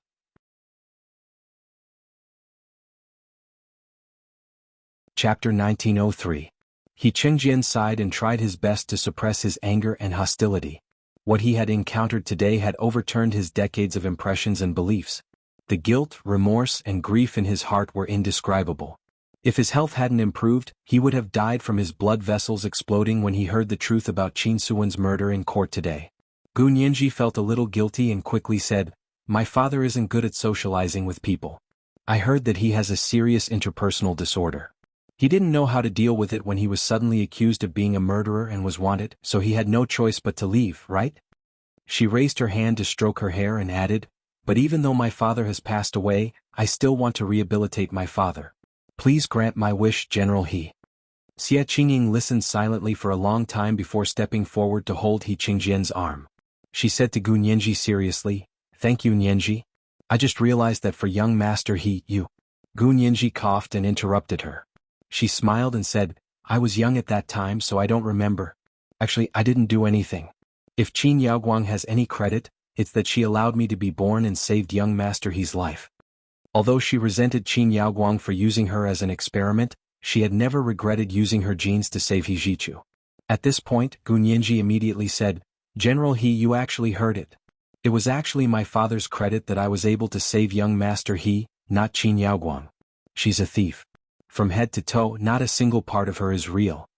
He Qingjian nodded solemnly. "I know. I've wronged your father." However, he didn't want to talk about this anymore. He took a deep breath and said, "When Suwen was alive, I didn't take good care of her. Now that she's dead, I must avenge her. Goodbye." He Qingjian looked deeply at Gu Nianji, turned around and strode out of the courtroom.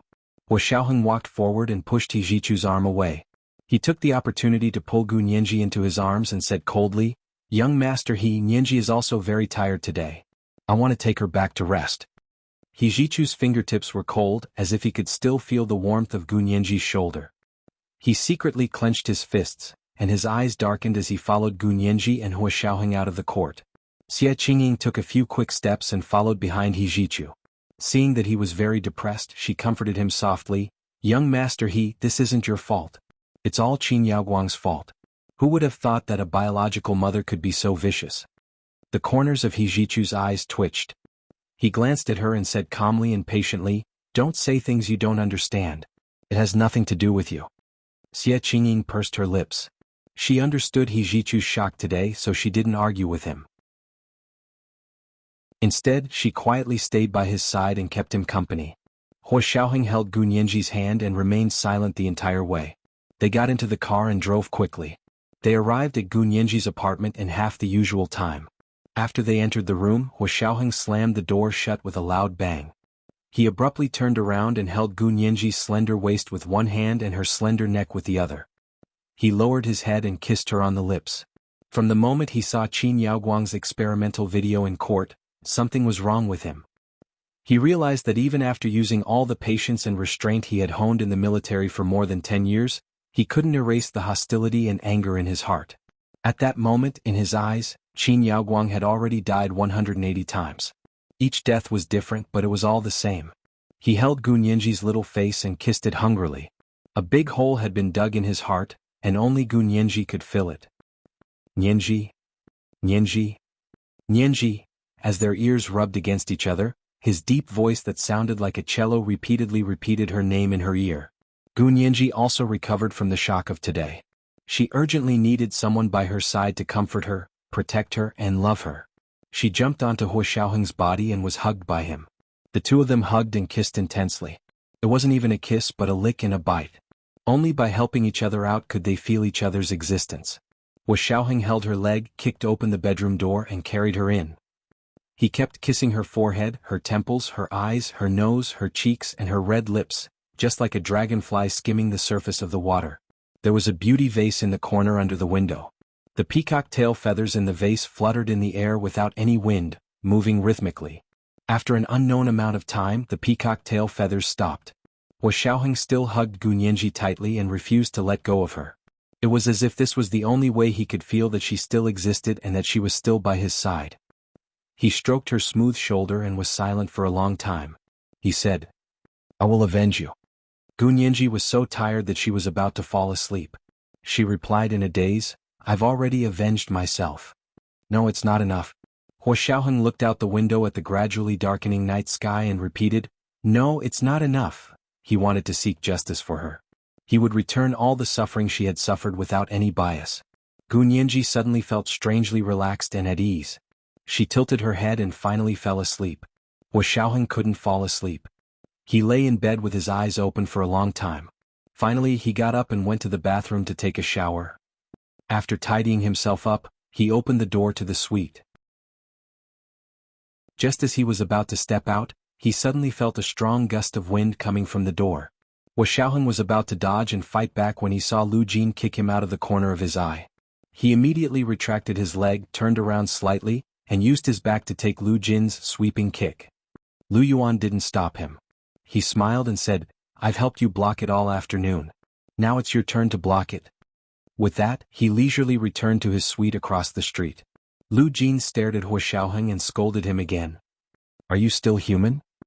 Hua Xiaoheng, afraid that Lu Jin would say something nasty again, Hua Xiaoheng quickly said, "Uncle Lu, I'm going to look for young Master He to deal with Qin Yaoguang now. Do you want to come with me?" At the mention of Qin Yaoguang, Lu Jin's rationality returned. He pursed his lips. Who has the patience to deal with her? She's dead meat. How else can she be dealt with? He Qingjin won't let her off. Hua Xiaoheng nodded. They're them and I'm me. I don't have the habit of asking others to take revenge for me. He straightened his collar and said calmly, Nianji is asleep. Don't disturb her. Let her sleep a little longer. Do I need you to tell me that? Lu Jin's nose wasn't a nose and his eyes weren't eyes. He didn't like Hua Xiaoheng no matter how he looked at him. Seeing that he still wanted to provoke him, Hua Xiaoheng was also worried that Gu Nianji would be embarrassed, so he casually said to Lu Jin, "You're really free. If I were you, I'd have to think about what to say about that surveillance video." What's wrong with the surveillance video? Lu Jin glared at him. I'm the one with the best skills. It's not like I faked it. Yes, but why did you only take it out now? What have you been doing for the past decade? Hua Xiaoheng walked forward and said with a smile. The elevator door slowly closed in front of him. Lu Jin was stunned for a moment, but he quickly understood. He jumped 3 feet high. I've slipped away. I'll be in trouble when Yanji wakes up. However, he rushed to open the elevator and realized that Hua Xiaoheng had done something. The elevator could only go down, not up. Just as he was about to run up the stairs, Lu Yuan had already received a text message from Hua Xiaoheng. He came out of the room and shook his head at Lu Jin, who was about to slip away. Come in. Let's have a good discussion about this video. Boss Lu, you should go cook first. We'll talk about this after you cook, okay? Lu Yuan stared at Lu Jin until he came in. He closed the door and locked it. Stay here. When Yanji wakes up from hunger, she'll naturally come looking for food. When that time comes, either you and your daughter will hug each other and cry, or you'll be beaten up by Yanji until you cry. Lu Jin scratched his head and said in distress, I don't want to do either. Why is it so troublesome? I helped her, didn't I? Now that Qin Yaoguang has been convicted, she won't be able to escape death or punishment. Why is Yanji still so relentless? Lu Yuan walked into the kitchen and began to cook dinner. He said casually, Do you think Yanji is like you? Her logical thinking is so meticulous. How could she let go of such a big suspect? How is it big? Lu Jin followed him into the kitchen and began to pick vegetables for him under Lu Yuan's instructions. He was still complaining. It was obviously flawless. Not only did she completely pull Yanji out, but she also shifted all the firepower to Qin Yaoguang. What else does she want? It's not what she wants, it's what you want, Lu Yuan said meaningfully. Lu Yuan said meaningfully, Shareholder Lu, you're quite impressive. You hid such a big secret under my nose. You're really not simple. Same here. Lu Jin mocked. Don't you have a lot of things that you haven't told me? We're all adults, so we have to have our own privacy, right? This is privacy? Lu Yuan laughed. I've never heard of anything related to a murder being privacy. Lu Jin's eyes flickered. He was already thinking of a reason to shut Gun Yanji up. Hua Xiaoheng stepped on the accelerator, and the huge Soviet SUV roared out of the parking lot of the apartment complex. He rolled down the window and the cool night wind whistled in his ears. His impatience finally calmed down. He used to think that nothing could make him lose his composure, but today he finally encountered the first. As he drove, he called He Jichu. Young master He. He Jichu picked up the phone and said calmly, Mr. Peter, it's so late. What can I do for you? Hua Xiaoheng immediately understood when he heard He Jichu's tone and the faint sound of the wind coming from the other end of the phone. You're not at home? He Jichu nodded. He held a cigarette in his hand and turned to look coldly at Qin Yaoguang, who had just been thrown down from a high place. He said coldly, I'm doing an experiment. This was the first update of the day, Chapter 1892, Avenging Her. A reminder for everyone's monthly votes and recommendation votes, there would be a second update at 8 p.m. P.S. Someone said, this book is not a sweet pet but a cool novel. What kind of logic was this? Could it be that sweet pet and cool novel had either a relationship? This book was clearly both a sweet pet and a cool novel. It did not accept any refutation. Doghead. JPG. Moi, all the big shots and little angels. Chapter 1904. Hua Xiaoheng narrowed his eyes. Can I observe? There's no end to scientific research. I hope, young master, he can give me this opportunity to learn from your advanced experience. He Jichu walked over with his phone in his hand and kicked Qin Yaoguang's head with the tip of his foot. He frowned and said to his subordinate, Why are you so careless? This is our great scientist with the unique perfect gene in the world. How can she fall and get her face covered in blood? As he spoke, He Jichu sent the coordinates of his location. Hua Xiaoheng received the address and immediately turned the steering wheel to the foot of the West Mountain on the outskirts of the imperial capital. From the outside, it looked like a valley surrounded by mountains. It was densely packed with trees. Even if there were high-definition satellites looking down from above, they wouldn't be able to see the situation in the valley clearly. Hua Xiaoheng smiled slightly. It seemed that the two worlds had the same thoughts. He walked in. As expected, a soldier with a loaded gun suddenly came out from behind the tree. He pointed his gun at him and asked coldly, There's a scientific experiment ahead. No one is allowed to proceed. Hua Xiaoheng raised his hand and smiled. I was invited by your young master He to observe the scientific experiment. The soldier stared at Hua Xiaoheng and confirmed it with the walkie-talkie. Hearing He Jichu's order, the soldier let Hua Xiaoheng in. When he arrived at the valley, Hua Xiaoheng's eyes suddenly lit up. The moon was bright and the stars were sparse. The mountain was high and the moon was small. It was actually a good place to admire the moon and flowers. However, there were some people in white coats standing around the valley. They looked like medical staff and there were all kinds of equipment. Not far from him, there was a blurry figure lying on the ground. When he walked closer, he saw that it was Qin Yaoguang herself. She was still wearing the custom-made Louis Vuitton suit she had worn in court, but it was already covered in mud and weeds. Under the moonlight, she lay on the ground with her head tilted. One could see that her face was covered in blood. Hua Xiaoheng clicked his tongue. It's just an experiment. Is there a need to be so violent? Come, let me show you what it means to be unscathed. It's all subcutaneous injuries that can't be seen from the surface. He Jichu. The corners of his mouth twitched as he crossed his arms and took a step back. Then let's wait and see Mr. Peter's divine skill. Hua Xiaoheng walked over to the medical equipment and looked at it for a while before putting on a pair of white plastic gloves. He Jichu had already noticed that Hua Xiaoheng's military boots were covered with a layer of plastic film, so there were no footprints on the soft grass in the mountains. He was truly an expert. He Jichu silently evaluated it. Hua Xiaoheng turned back to Qin Yaoguang's side with a disinfectant tissue in his hand. He handed it to a medical staff member. Go, wipe her face clean. The medic was actually one of He Jichu's trusted soldiers. He looked at He Jichu. After He Jichu nodded slightly, he walked over and wiped Qin Yaoguang's face clean. Hua Xiaoheng walked over and knelt on one knee in front of Qin Yaoguang. He grabbed her hair and lifted her head to face him.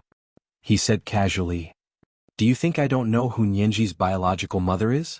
A person like you is only fit to be Wen Shuyi's biological mother. You two mother and daughter are equally disgusting and vicious. This is the biological mother." Qin Yaoguang was already on the verge of death. Every bone in her body was screaming, and the pain went deep into her bones. She screamed until her throat was hoarse, and she was in so much pain that she couldn't speak. However, she was still shocked by Hua Xiaoheng's words. You. What did you say? I'm Nianji's biological mother. You guys treat me like this. Nianji will think it through in the future. Are you still dreaming? Hua Xiaoheng's voice was soft and low, like a death warrant coming from the distant horizon. It was cold and had an indescribable pressure. His aura was very oppressive. Qin Yaoguang couldn't help shivering. The corners of her mouth twitched from the pain. She said, "Otherwise, would you dare to do a paternity test?" "Of course we will, but you don't have to worry about that." As Hua Xiaoheng spoke, a silver needle appeared in his left hand. His right hand pinched Qin Yaoguang's face. Her mouth opened involuntarily, and she watched as the silver needle, which had absorbed the cow hair, pierced her throat. After a while, Hua Xiaoheng withdrew the silver needle. He casually rubbed the needle into a small metal ball and threw it into a nearby pond. Qin Yaoguang's limbs were stretched out weakly as she lay on the ground. She opened her mouth and stuck out her tongue, but she could only gasp for air. She couldn't say a single word. He Jichu walked over and clicked his tongue.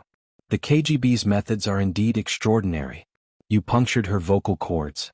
I can tell, but why did you stick needles in her limbs and joints? What?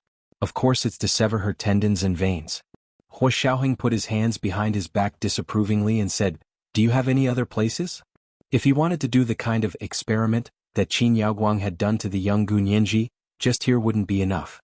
He Jichu laughed. Of course. Does Mr. Peter want to continue observing and guiding? Of course I want to learn from your country's advanced experience. Hua Xiaoheng looked around and his gaze stopped at a large rock not far away. It was as tall as a person. He Jichu saw that he had seen it and said with admiration, "Mr. Peter is indeed sharp." That's it. He walked over and did something on the big rock. The big rock suddenly moved and slowly slid to the side, revealing the cave inside.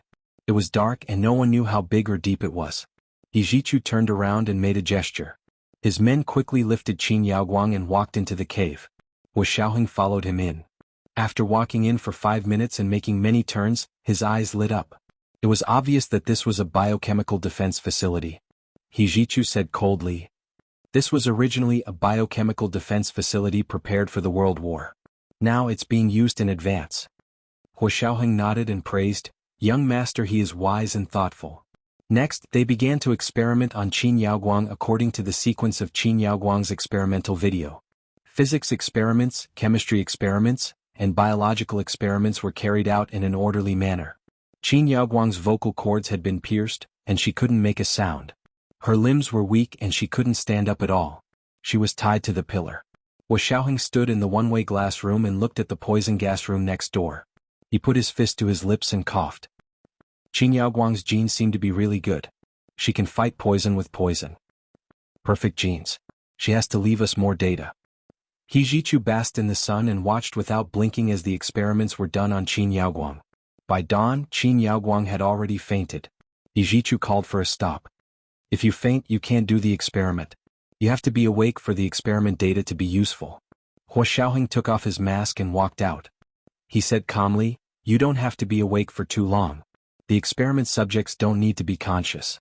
Otherwise, how can you do the experiment? As long as you don't use anesthetics, it'll be fine. You need experimental data. With anesthetics, it won't be accurate." He Jichu, all right. Xiaoheng was still more ruthless than him. Where did he learn all these methods of torturing people? Xiaoheng caught a glimpse of his expression and smiled faintly.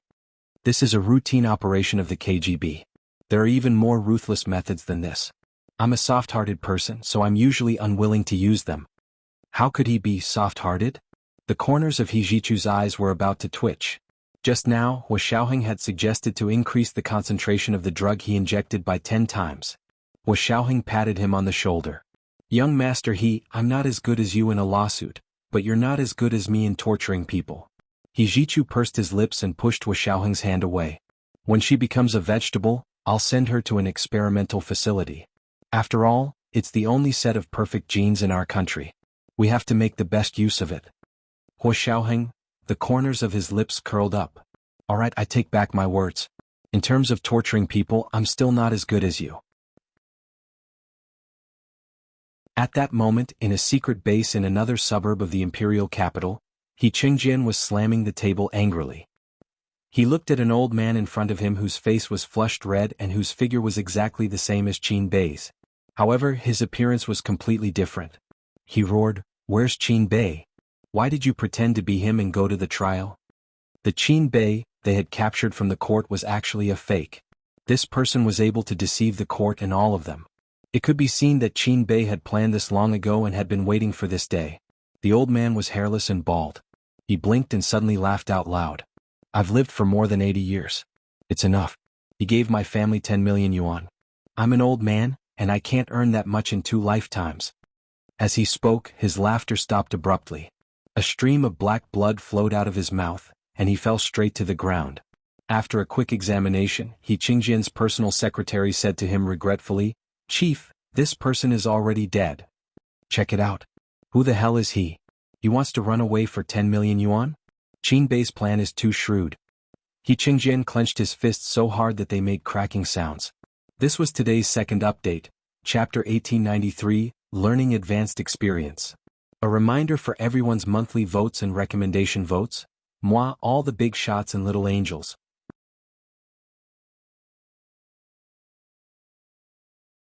Chapter 1905. Gunyanji was too tired. After coming down from the court, she was extremely nervous and exhausted, but also very excited. When she got home, she was tormented by Xiaoheng until it was dark. Even her body was extremely tired. After Xiaoheng left, she fell into a deep sleep and didn't even dream. When she opened her eyes, it was already the next morning. Lu Jin waited for Gunyanji to settle the score with him. After waiting all night, he fell asleep on the sofa alone. He didn't see Gunyanji. Gunyanji sat up from the bed and rubbed her almost broken waist. She gritted her teeth and cursed Xiaoheng under her breath. His stamina is so good. He's really inhuman. However, thinking that he might not have done that for more than a year, she could forgive him. However, the situation yesterday was really not suitable for children. Gunyanji didn't even dare to think about it now. She wished she could pack up all those charming and crazy memories in a box and stuff them into a small dark room and lock them up. She leaned against the headboard, one arm over her head, and the corners of her lips curled up high. After lying comfortably for a while, she got out of bed with her hands on her waist and went to the bathroom to take a shower. The rose essential oil formula that Lu Jin had specially concocted for her was very relieving. She dripped some into the massage bathtub and lay in it to rest with her eyes closed. When she came out of the shower, she felt that her stomach was rumbling with hunger. Even her throat was burning with hunger. Gunyanji quickly changed into the home clothes she wore at home. Without hesitation, she ran to Lu Yuan's door and knocked. She said loudly, "President Lu, are you there? I'm hungry." Lu Yuan happened to be cooking breakfast in the kitchen, while Lu Jin sat on the sofa in a daze. He was still wondering if he should go see Gunyanji. Since she came back yesterday, she hadn't come out again. Lu Jin had checked the surveillance cameras but hadn't seen her go downstairs. As soon as he heard Gunyanji's soft voice coming through the intercom, Lu Jin immediately jumped up with a smile and ran to open the door. "Gunyanji, you're awake? Hungry, right? What do you want to eat? Boss Lu can cook anything." He let Gunyanji in as if to please her and took her to the kitchen to meet Lu Yuan. Lu Yuan turned around and looked at her with a smile. "Where's Xiaoheng?" Gunyanji blushed and twisted her earlobe uncomfortably. She pretended to be nonchalant and said, "I don't know? How would I know where Huoxiao went? Did he go back to the embassy?" "Then please give him a call and ask him if he wants to come back for lunch." Lu Yuan looked at his watch. "Actually, it's not breakfast time now, but do you want to have breakfast or wait for lunch together later?" Gunyanji quickly said, "Please give me something to fill my stomach first, then we can have lunch together." "You wish." Lu Yuan poked Gunyanji humorously. "But sure. Your performance in court yesterday was brilliant. Uncle will cook something delicious for you today to reward our great lawyer Gu. Go to the dining room and wait. I'll cook you a bowl of shepherd's purse, shrimp and fresh meat wonton that I made yesterday. I'm sure you'll love it." Gunyanji returned to the dining room with a smile and sat down, waiting to eat the small wontons that Lu Yuan had personally made. Seeing that she was fine, Lu Jin was in a good mood and forgot what Lu Yuan had said yesterday. He busied himself by Gunyanji's side, warming milk for her and bringing small muffins for her. He placed them neatly on a small plate and brought them over. The plate of muffins was pushed in front of Gunyanji. Gunyanji looked up and saw Lu Jin's widening smile. Gunyanji suddenly remembered what had happened yesterday. Her face darkened and she said, "Dad, you haven't told me clearly. When did you get that video surveillance? You've kept it from us." Lu Jin cursed under his breath. As expected, he still had to settle the score. He immediately took a step back reflexively and turned to escape. However, as soon as he opened the door, he saw Huoxiaoheng standing at the door with one hand about to ring the doorbell. Gunyanji had already rushed over and shouted, "Stop him! He wants to run again." Huoxiaoheng quickly put one hand on Lu Jin's shoulder and strode in. He closed the door and locked it. He pulled out the key from the door and put it in his pocket. Gunyanji clenched her hands into fists, her face full of anger. She looked at Lu Jin and said, "Dad, aren't you tired?" "This again." "Lu Jin." Why did she say again? "Dad, don't pretend with me." When Gunyanji saw that Huoxiaoheng had returned, she became bolder and spoke more confidently. "Dad, don't even think about running away this time. From the moment you sent me that surveillance video, you should have thought of a follow-up reason. How could I not ask about such an obvious loophole? Then why am I still a lawyer? I'll just go home and get married and have children. Getting married and having children is good." Lu Jin couldn't help but add, but when he saw Gunyanji's big eyes gradually widening, he quickly changed his words. "Nyenji, don't be angry. I'm not running. I didn't react in time, it was a reflex. You know, I'm used to running."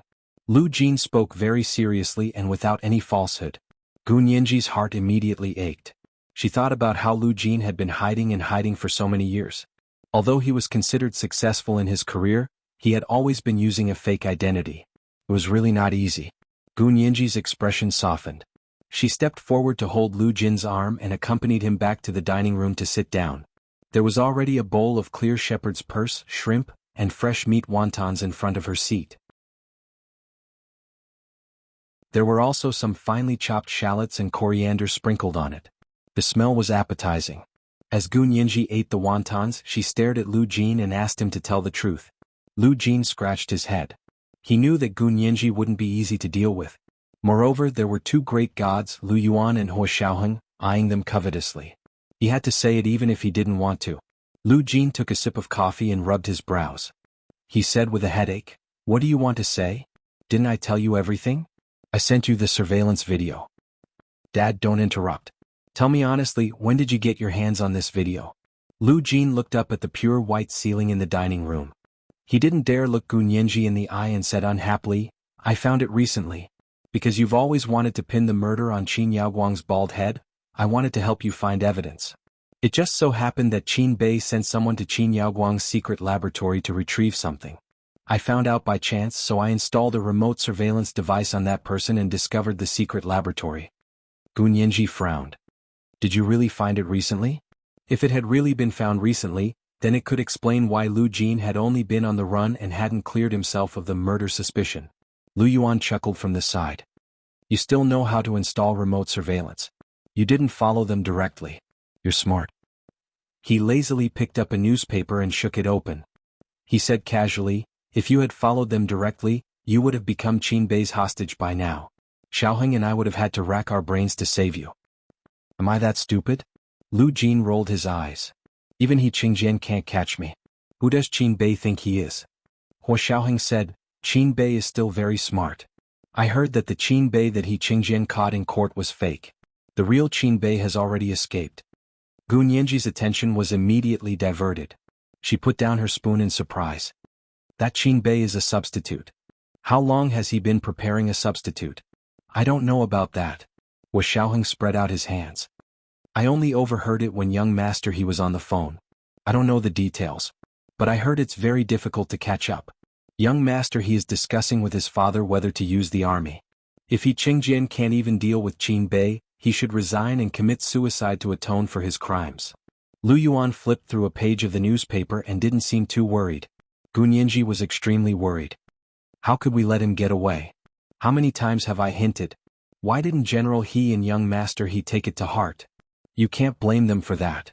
Lu Yuan said from behind the newspaper, I can only say that Qin Bei and Qin Yaoguang are too good at pretending. What they've done, they've even hidden it from their own people. They're so secretive. They're up to something, Gu Nianji said faintly. The Qin family has been working for the Lorraine family in the United States for almost 100 years. Lorraine won't ignore him, right? Of course not. He even urged the United States Congress to get Qin Yaoguang out of the country at the cost of a trade war. Lu Yuan scoffed. Fortunately, your father's video surveillance slapped them in the face and made the United States Congress quickly give up on Qin Yaoguang. This way, Lorraine can't ignore Qin Bei. After all, Qin Yaoguang is currently under young master He's most strict supervision. It's very difficult for Lorraine's hand to reach in. Gu Nianji's heart skipped a beat. Lorraine can't ignore Qin Bei? Then can we speculate that Qin Bei's escape this time was definitely led by Lorraine? Lu Yuan, Lu Jin, and Hua Xiaoheng all looked at Gu Nianji. What do you mean? Gu Nianji smiled slyly and gently tapped the edge of the white porcelain bowl with a spoon. She said softly, why does Lorraine protect Qin Bei? Does she really have feelings for him? Actually, it's all for Qin Yaoguang's experiments over the years. Dad just said that Qin Bei sent someone to Qin Yaoguang's secret laboratory not long ago and took away her experimental data, as well as some of her samples. I'm guessing that he must have made a deal with Lorraine in exchange for these data and samples. So what Lorraine values is actually only perfect genes. Gu Nianji's pure black eyes darted around as she said with a smile, if that's the case, why didn't General He take the high-level route and contact Lorraine directly? Hua Xiaoheng was the first to understand. His eyes suddenly lit up as he said, do you mean to let General He use Qin Yaoguang to trade with Lorraine in exchange for Qin Bei's whereabouts? Since Lorraine only valued perfect genes. And this time, their live broadcast of the trial had already convinced the whole world that Qin Yaoguang was the only one with the true perfect genes. Now, almost all the spies from all over the world had come to the imperial capital of the Huaxia Empire to obtain information and whereabouts about Qin Yaoguang. Lorraine didn't need to say anything. He knew that when Shuyi's genes weren't perfect enough. Now that he had Qin Yaoguang, his credibility was even higher. You're worth teaching. Gu Nianji giggled and reached out to pat Hua Xiaoheng's cheek. Hua Xiaoheng held her mischievous hand and smiled faintly. Do you still want to be taught a lesson? Gu Nianji's face turned red again. She was actually like her father, always remembering punishments but not beatings. You guys eat first. I'll go find young master He. Hua Xiaoheng stood up and said calmly, since Qin Bei is so cunning, I'll go see if I can help. This was the first update of the day, Chapter 1894, Big Plans.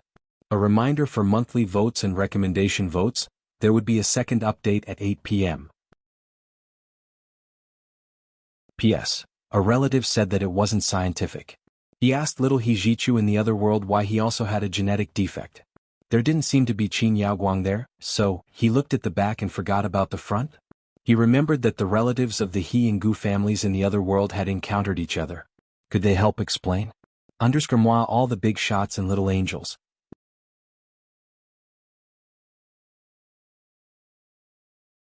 Chapter 1906. Xiaoheng left Gu Nianji's apartment building and went to the underground parking lot to get his car. He quickly drove out. He wasn't in a hurry to find Hijichu and He Qingjian. Instead, he drove around for a while to organize his thoughts and plan of action. Lorraine wasn't an idiot. If they wanted to exchange terms with him, they would need to contact the highest level to win his trust. However, if this matter was done by the highest level and Lorraine exposed it in the future, then the highest level that the Wuxia Empire had taken the initiative to contact would probably lose their reputation and step down in dejection. Xiaoheng was used to looking 3 steps before taking 1 step. He also had to evaluate the follow-up effects of the operation so that he could deal with the possible adverse consequences in advance. Although Gu Nianji's strategy would work, there would be endless consequences. He aimlessly drove through the 3rd ring road of the imperial capital. When he drove past the embassy area, his heart skipped a beat. He was a Soviet diplomat, and the United States and the Soviet Union had always been mortal enemies. Perhaps he could use this relationship? A plan slowly formed in Xiaoheng's mind. He put on his Bluetooth headset and called Hijichu. "Young Master He, do you have any leads?" Hijichu had just come out of the conference room. He stood by the window in the corridor and lit a cigarette. He said coldly, "We're still making arrangements. Do you have any leads?" Nianji just speculated that the person who will receive Qin Beoi will be Lorraine? Hijichu was slightly taken aback. Then a smile appeared on his lips that he didn't even notice. He said lightly, "She's quite quick-witted. Yes, we've confirmed that Qin Beoi is contacting Lorraine. And we've also received news that Lorraine's private plane is flying towards the Imperial Capital International Airport." It seemed like Hijichu and He Qingjian were already prepared. Xiaoheng turned the steering wheel back to the Soviet embassy and said, "Then what do you plan to do?" "Of course we'll take drastic measures and cut off Qin Beoi's retreat." Hijichu took a puff of his cigarette and slowly exhaled white smoke out the window. "All Lorraine wants is Qin Yaoguang. It's good that you're prepared." Xiaoheng smiled faintly as he got out of the car. "But don't contact Lorraine on your own. Don't do anything that might cause others to gossip about you." Hijichu felt a headache coming on as he threw the cigarette into the trash can under the window. "I told the old man that he's determined to deal with Qin Bei. He doesn't care if it hurts himself in the future." In other words, He Qingjian and Gu Nianji were thinking the same thing, and Hijichu was thinking about the same thing as Xiaoheng. He Qingjian might have thought of the consequences. He was much more experienced than Hijichu, but the reason why he didn't care was probably because he didn't want to live anymore. Xiaoheng walked towards the entrance of the Soviet embassy. After pondering for a long time, he said, "If they haven't started communicating yet, tell your people to stop immediately. I intend to do this." Over the phone, Xiaoheng vaguely expressed his thoughts, and Hijichu understood immediately. Doing so would not make He Qingjian bear the responsibility, but it would also make Lorraine fall into the trap and give up on Qin hegemony. Hijichu was silent for a while. "I'll find someone else for the meeting." He turned around and entered the conference room. He announced that the operation would be suspended and the people who had just been in the meeting would be called back for the meeting. He Qingjian also received a text message from Hijichu. "The situation has changed. The Soviet Union is involved." He Qingjian frowned. The Soviet Union was also interested in Qin Yaoguang's perfect gene? That wasn't impossible. But with the KGB's ace of the Far East Peter around, would the Soviet Union really be interested in Qin Yaoguang? It wasn't that He Qingjian didn't suspect it. He sat in his study and stared at Qin Suwen's photo for a long time. His fingers gently caressed Qin Suwen's bright smile on the photo and he whispered, Su, what do you think I should do?" Lorraine's private plane finally landed at Terminal T3 of the Imperial Capital's International Airport. He was an old friend of the Wuxia Empire's higher-ups. Unfortunately, the people he was familiar with had either retired or passed away. They were no longer in their positions. He wasn't familiar with the 3 people who were truly in power now: General He Qingjian, Speaker Long, and Prime Minister Xie Beichen. However, although he wasn't familiar with them, his status was still there. No one could belittle him. Lorraine calmly lit a cigar and sat in a comfortable seat in his private plane, waiting for the Wuxia Empire to send someone to pick him up. However, after waiting for an hour, he didn't see the Wuxia Empire's official reception staff. He only waited for the Wuxia Empire's international airport to urge him to get off the plane and go through the customs procedures. Lorraine cursed under his breath. His expression was already a little ugly. He stood up and left the private plane under the escort of his bodyguards and staff. He went to the customs to go through the customs procedures. There was no red carpet, no special passage, and he had to line up with the untouchables of the third world to enter the customs. It was a great humiliation. Although Lorraine appeared to be gentle, polite, and treated everyone equally, deep down in his heart he was a white supremacist. He completely looked down on the people from the third world countries and even discriminated against them. He thought that they were ants who wasted Blue Planet's resources and needed to be eliminated. However, due to the rampant political correctness in the United States, he never dared to bring it up. However, the hidden meaning behind his action plan and all the charity funds was to reduce the population of the third world as much as possible, whether it was through violence or civilization. Unfortunately, after more than 100 years of genetic experiments, the perfect gene that appeared in the end was actually born from the Wuxia people. This person, whether it was Wen Shui or Qin Yaoguang, was a genuine Asian Wuxia, not a Caucasian. As soon as Lorraine walked out of the customs, he received a call from Qin Bei. This was the special line between him and Qin Bei. It was a communication channel provided by a proprietary satellite, and the level of confidentiality was even higher than the calls between the heads of countries. This was because when they were talking, the satellite could guarantee that only 2 phones could talk at a time. Other phones could not connect to the satellite network at all. This kind of physical exclusive communication method was the safest and most confidential. No matter how skilled a hacker was, they would not be able to hack in because they were excluded from the start. Of course, this was also an extremely expensive communication method. Only organizations like the Lorraine Financial Group could afford it. Lorraine held the phone and asked as he walked, "Where are you now? Have you prepared the things I want?" At this time, Qin Bei was in an old and chaotic residential area in the 5th Ring Road of the imperial capital that was about to be demolished. He had bought the house here many years ago. At the time, he did not think about demolishing it, but he was prepared to have 3 burrows. Once he was discovered, he knew that he would not be able to escape, so he had to plan ahead. The houses in the residential area were still low-rise bungalows from the 60s and 70s of the last century. It looked like an old-fashioned courtyard house with smoke-gray bricks and a grayish-black roof. There was a locust tree in front of the door, and it looked exactly like the densely packed houses around it. However, the inside of the courtyard house was a different world. The decoration was very comfortable and modern. Most importantly, there was a cellar which was actually a tunnel that led to the entrance of the highway. Qin Bei stood in front of the window of the converted study in the east wing of the courtyard house and looked at the sky in the 4 corners of the courtyard. He held the phone in one hand and played with 2 iron walnuts wrapped in paste in the other. He said in a low voice, "Mr. Lorraine, we've agreed on the terms. If you take me abroad, I'll give you the things. You can't go back on your word." Lorraine smiled and said, "Don't worry, I'm already here.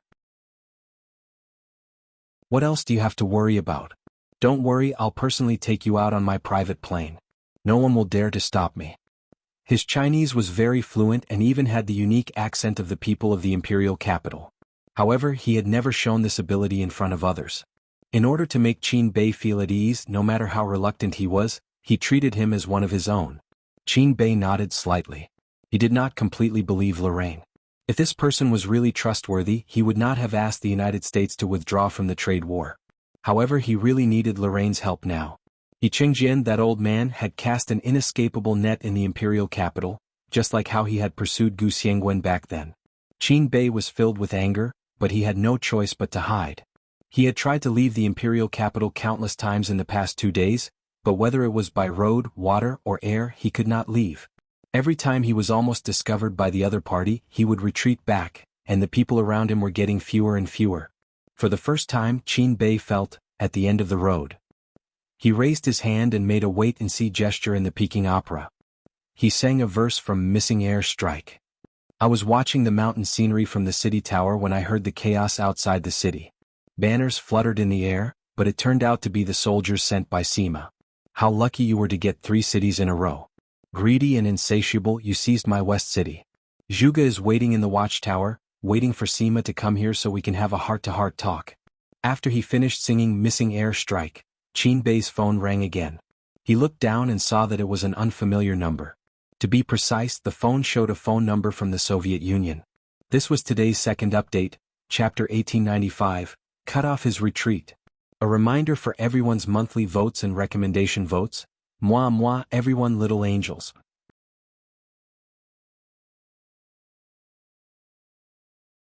Chapter 1907. Why would a Soviet person call him? Did a Soviet swindler call the wrong number? Qin Bei muttered in his heart, but he still picked up the phone. Not for any other reason but because his number was only known to the most trusted and important people. Ordinary people would not know it. He was afraid of missing out on important information. After the call was connected, a person with a Russian accent spoke in Chinese. His tone was a little strange, and when he spoke faster, his tongue almost made a clicking sound like a bullet. Qin Bei frowned with a headache, but he still understood the other person's words, because the other person repeated the same sentence 3 times like a repeater. Hello, Mr. Qin Bei. Hello, Mr. Qin Bei. Hello, Mr. Qin Bei. Qin Bei said with a headache, May I ask who you are? Why do you have to repeat the same sentence 3 times? The person paused and said, I'm an outreach officer from the Soviet KGB's Far East Bureau. Don't you have a saying in your country that important things must be said 3 times? Qin Bei, how did he not know this saying? However, the other party directly said that he was a staff member of the Soviet KGB, so Qin Bei's heart was beating fast. He asked tentatively, the Soviet KGB's Far East Bureau? Please forgive my ignorance, but what kind of organization is this? The other party laughed. Don't pretend. Is there anyone in the Wuxia Empire who doesn't know what the KGB is? Qin Bei, the corners of his mouth twitched. Really? Is it really the KGB that we know of? But why would the KGB call me again? I'm not a Soviet. The other party said, You're not a Soviet, but I know that you're in urgent need of help and want to leave the Wuxia Empire, right? Qin Bei's heart tightened and he subconsciously looked around. The moon was still bright outside the window, and a few fragrant flowers were swaying in front of the window. The unique flowers were reflected on the window paper, and the sparse shadows were slanted and silent. Qin Bei's heart was pounding and he felt a little paranoid. He quickly walked to the window, closed the curtains and said with a straight face, You've called the wrong number. You still won't admit it? The other party laughed. If I know your phone number, I can know your current location. Mr. Qin Bei, if you really want to leave this country, you can only accept our help now. I can tell you that no one can help you except us. Qin Bei almost threw his phone to the ground. Lorraine had sent someone from the United States to deliver this phone to him. It was said to be the latest high-tech product. Didn't Lorraine say that this phone was absolutely confidential and that no one would be able to track its location? How did the KGB get their hands on his phone number? They even found his location. Qin Bei's back was drenched in sweat. He suppressed his racing heart and pretended to be calm. Is that so? Does he really know where I am? Then tell me, where am I? That person really did give the address. It was the place where Qin Bei was located. His heart sank to the bottom. His first reaction was to crawl into the cellar and escape through the tunnel. However, before he could act, the other party said sincerely, Mr. Qin Bei, don't panic and don't be anxious. We sincerely want to cooperate with you and save you. As soon as he heard the word cooperate, Qin Bei's uneasy heart suddenly calmed down. You want to cooperate with me? A smug smile appeared on his lips. What can I cooperate with you? I won't keep you in suspense. The other party's tone became very sincere. We Soviets speak and do things as one, and we are very honest. We know that you have important research data and samples of your daughter, Ms. Qin Yaoguang. We hope that you can consider our country. Our country can give you shelter and be your refuge. Qin Bei heaved a sigh of relief and began to play Tai Chi. Really? Well, that's negotiable. I need to think about it carefully. How about this, send me your action plan. If it's suitable, I'm willing to cooperate with you. He had always cooperated with Western countries in the past, but this time even the Soviet Union was involved. It was obvious how important the thing in his hands was. The other party said yes. Please wait a moment. I'll send you our action plan immediately. Not long after, Qin Bei's phone received the action plan from the other party. He took a rough look and immediately felt that the Soviets were indeed honest. They said they would protect him and they didn't beat around the bush at all. At this time, Lorraine had just sat down in the room he had booked at a 5-star hotel in the capital. Before he could take a sip of water, his subordinate called him and said nervously, Mr. Lorraine, our phone surveillance shows that the Soviet KGB's Far East Bureau just called Qin Bei. What? The Soviet KGB again? Lorraine was furious. They just won't go away. This reminded him of a while ago in New York. When Shui, the Soviet KGB, had also made a move, but they didn't succeed. He didn't expect that they still wouldn't give up. This time they went straight to Qin Bei. Lorraine knew how cunning Qin Bei was. He wouldn't release the eagle until he saw the rabbit. This time he even wanted him to come to Huaxiao personally. Otherwise he wouldn't negotiate with them. Now that the Soviet KGB's Far East Bureau had given him the action plan, it would be strange if this old man didn't hang him up and sell him. Lorraine kicked over the glass coffee table in the living room and shouted angrily, "Answer his call." His subordinate hurriedly called Qin Bei's number again. Qin Bei's old laughter came from the phone. Lorraine was so disgusted that he wanted to vomit, but he had already put on a standard Western gentleman's smile. He said politely, "Mr. Qin, have you thought about it? When can we meet?" Qin Bei smiled and said, "It's too late today. Maybe another day. I need to rest. You know, I'm getting old and I don't sleep well every day.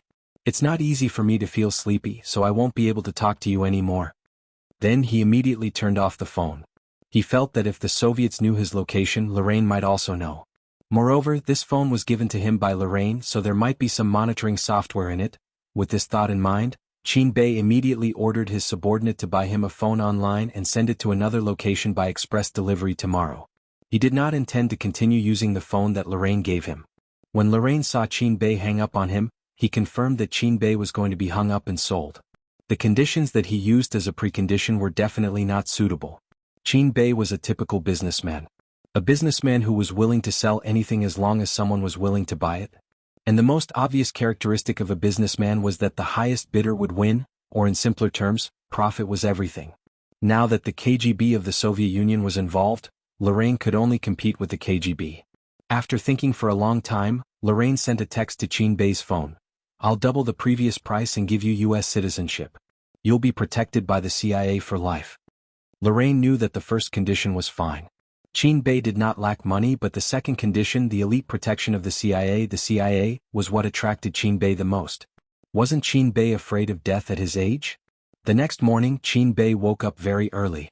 The phone that he had ordered online had not arrived yet, so he had no choice but to take the phone that Lorraine gave him and open it. As soon as he opened it, he saw the text message that Lorraine had sent last night.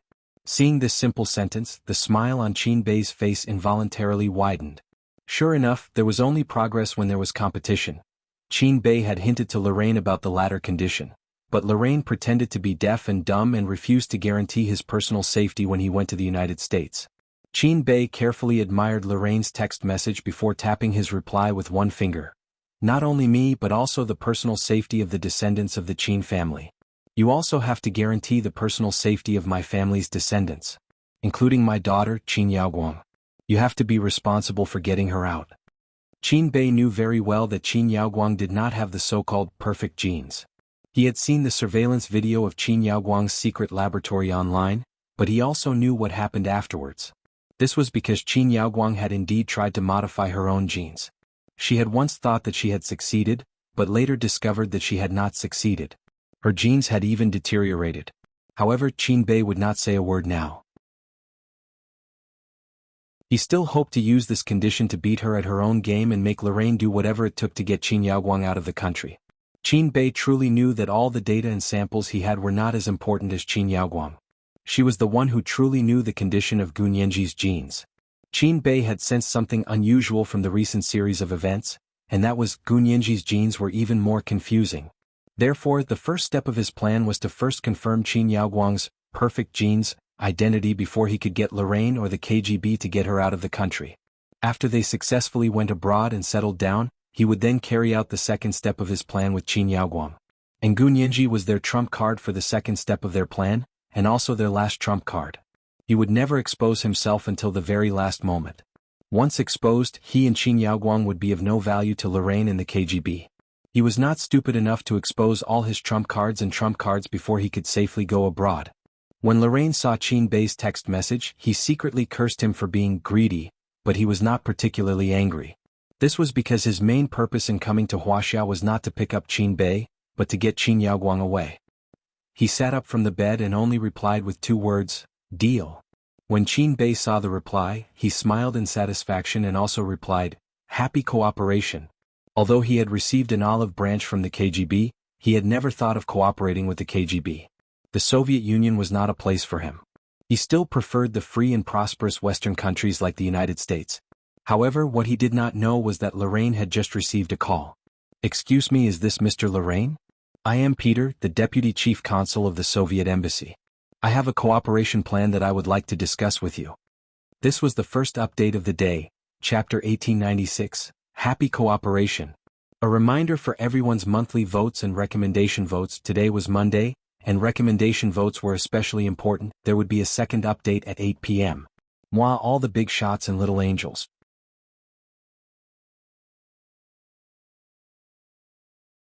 Chapter 1908. Lorraine immediately went on high alert.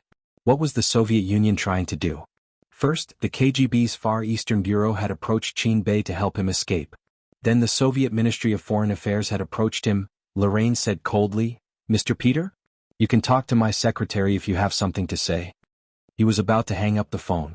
The caller was Hu Xiaoheng. He stood in front of the window and looked out at the clear blue sky and the lush greenery downstairs. He didn't mind Lorraine's refusal and continued, "I'm in the room next to your hotel.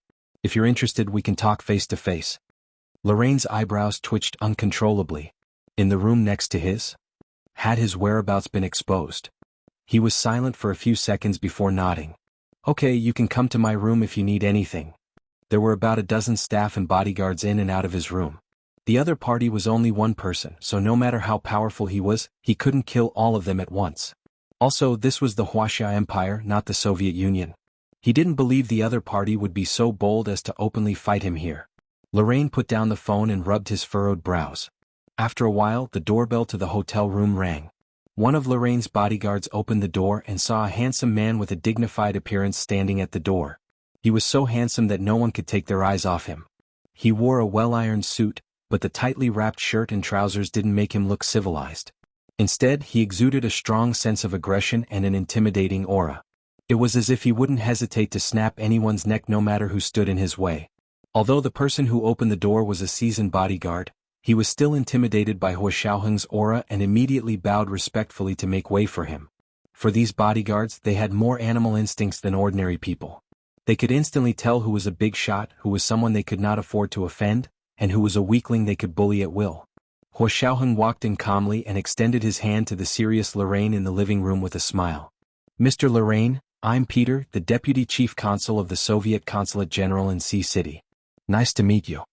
Lorraine didn't shake his hand and arrogantly looked him over from head to toe. He had to admit that as far as Asians were concerned, the person in front of him was indeed an elite in terms of appearance. Compared to the white elites, they were not much inferior. In fact, they might even surpass them. However, he didn't think that Hu Xiaoheng's abilities could be compared to elite white people. It's just his good looks, Laurel thought inwardly. He stood up slowly but didn't shake Hu Xiaoheng's hand. Instead, he took out a cigar and lit it on his palm. The staff beside him immediately stepped forward, took out a knife to cut off the end of the cigar, and then lit it for him. Hu Xiaoheng's outstretched hand seemed a little awkward, but he naturally went with the flow and raised his arms in front of him. "I'm here to negotiate. Everyone don't be nervous. I'm not armed." He made it sound like Lorraine was afraid of him. Lorraine could no longer maintain his composure. The corner of his mouth twitched as he nodded. "What does Mr. Peter want to talk about?" Hu Xiaoheng glanced at the people in the room with a smile. "Are these your confidants? Do you really want to discuss our plan with me in front of so many people?" Lorraine turned and said, "Come in with me." He led Hu Xiaoheng to the small guest room of the hotel suite. His bodyguards and staff closed the door and stood guard outside. Hu Xiaoheng followed him in and sat down in front of Lorraine. Lorraine crossed his legs and took a puff of his cigar. He asked nonchalantly, "Mr. Peter, what brings you here?" Hu Xiaoheng leaned forward slightly and stared into Lorraine's eyes. He went straight to the point. "Mr. Lorraine III, you came to Huaxiao for Qin Yaoguang, not for Qin Hai, right?" Lorraine's eyes narrowed as he instinctively retorted, "Neither. I came to Huaxiao for sightseeing." Hu Xiaoheng laughed soundlessly. He looked at Lorraine mockingly and raised his brows slightly. His entire person was indescribably flirtatious, as if the aggressive aura from before was just a facade. Lorraine felt very uncomfortable under his gaze, but he still forced himself to say, "Mr. Peter, there's nothing I can do if you don't believe me. Wu Xiaoheng leaned back on the sofa and crossed his legs casually. He rested one arm on the sofa's armrest and tapped his fingers lightly on the armrest. He said calmly, "It's not that I don't believe you. Looking for someone and sightseeing aren't contradictory." Lorraine was speechless. "All right. Since Mr. Lorraine wants to beat around the bush, I don't have that much time to entertain you." Wu Xiaoheng stood up. "You have your plan and I have mine. Since we can't work together, we'll each rely on our own abilities." Lorraine didn't expect this Soviet to be so impatient. He was going to quit after just a few words. He hurriedly stood up and asked tentatively, "Mr. Peter, are you really a diplomat from the Soviet embassy? What kind of cooperation do you want with me? I'm not a public official." Wu Xiaoheng smiled and took out his ID. "Take a look for yourself. You can also get your people to check with the Soviet Union to see if I'm a Soviet diplomat." Lorraine quickly glanced at Wu Xiaoheng's Russian ID. Seeing that there was nothing wrong with it, he changed his expression and relaxed with a smile. "Then what exactly does Mr. Peter want to talk about?" "Mr. Lorraine hasn't answered me yet. Are you here for Qin Yaoguang?" "Of course." Lorraine was being honest. "Not only Qin Yaoguang but also Qin Bei. I want to take both of them away." Wu Xiaoheng put his hands behind his back and stood up straight. He was a head taller than Lorraine. "You're really confident that you can really take these two people away from the He family? The He father and son hate Qin Yaoguang and Qin Bei." "Ah, you don't have to worry about that. I have my ways." Lorraine laughed heartily and looked very happy. Wu Xiaoheng pursed his lips and his expression became serious. "But we also want Qin Yaoguang. What should we do? Mr. Lorraine, can you be magnanimous? You want Qin Bei and we want Qin Yaoguang. Let's work together and take what we need. How about that?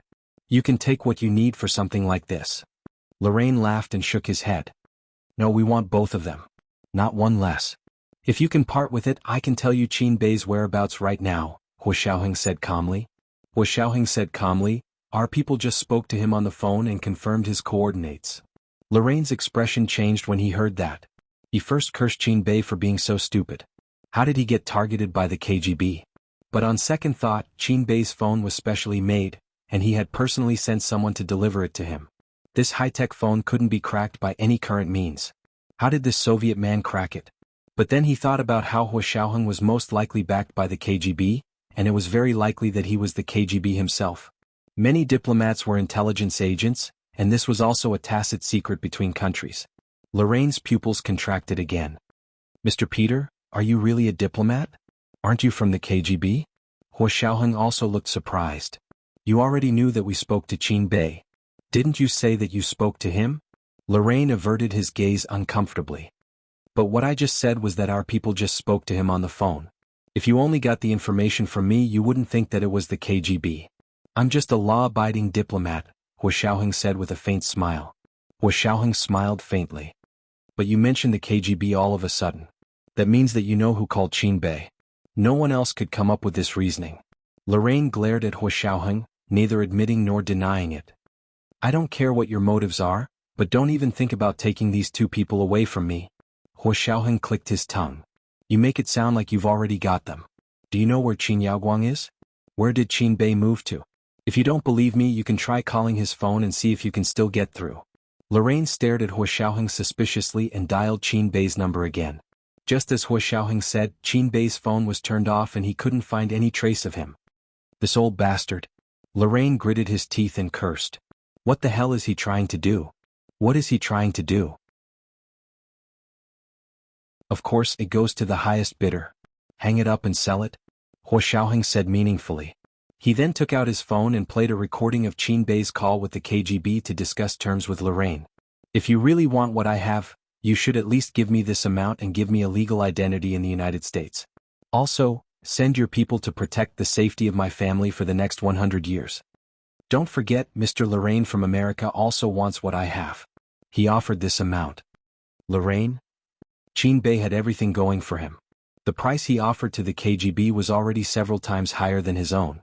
It was almost half of the Lorraine family's wealth that they had accumulated over hundreds of years. If Lorraine's guess was correct, Qin Bei would soon return with the KGB's offer to negotiate with him. Lorraine's mind raced, but before he could make a decision, his phone rang.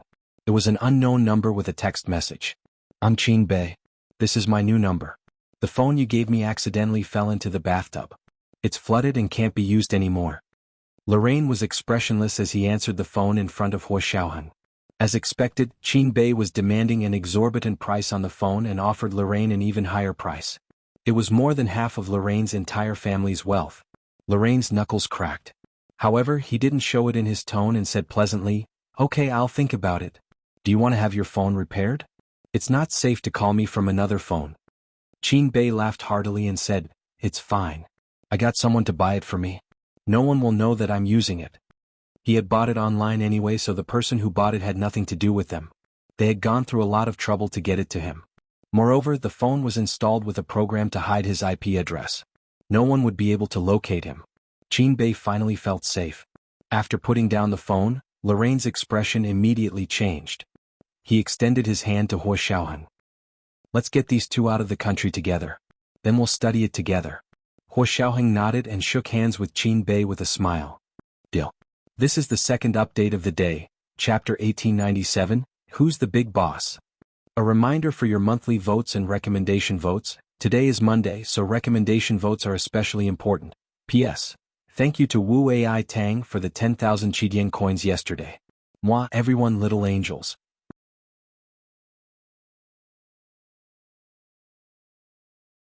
Chapter 1909. Lorraine also grasped Hua Xiaoheng's hand, her expression returning to normal. He smiled and said, "Since we're working together, let's discuss how to get this father and daughter pair out." Originally, it was a bit difficult to rely on Lorraine's strength alone. Plus, the person he really wanted was Qin Yaoguang. Moreover, he was not facing an ordinary person but He Qingjian, who had the backing of the entire country, and He Zhichu. Hua Xiaoheng looked troubled and nodded. "I also think it's a bit difficult to rely on our country's strength alone. Think about it, He Qingjian had a feud with Qin Yaoguang for killing his wife. How could he let her go?" "Yeah." Lorraine sighed. He had also watched the whole process of the trial. The subsequent development was really full of twists and turns. That amazing operation was really dazzling. "I just don't understand. How did Gu Nianji get the surveillance video at the end?" Lorraine slapped her forehead and slumped onto the sofa, no longer putting on airs.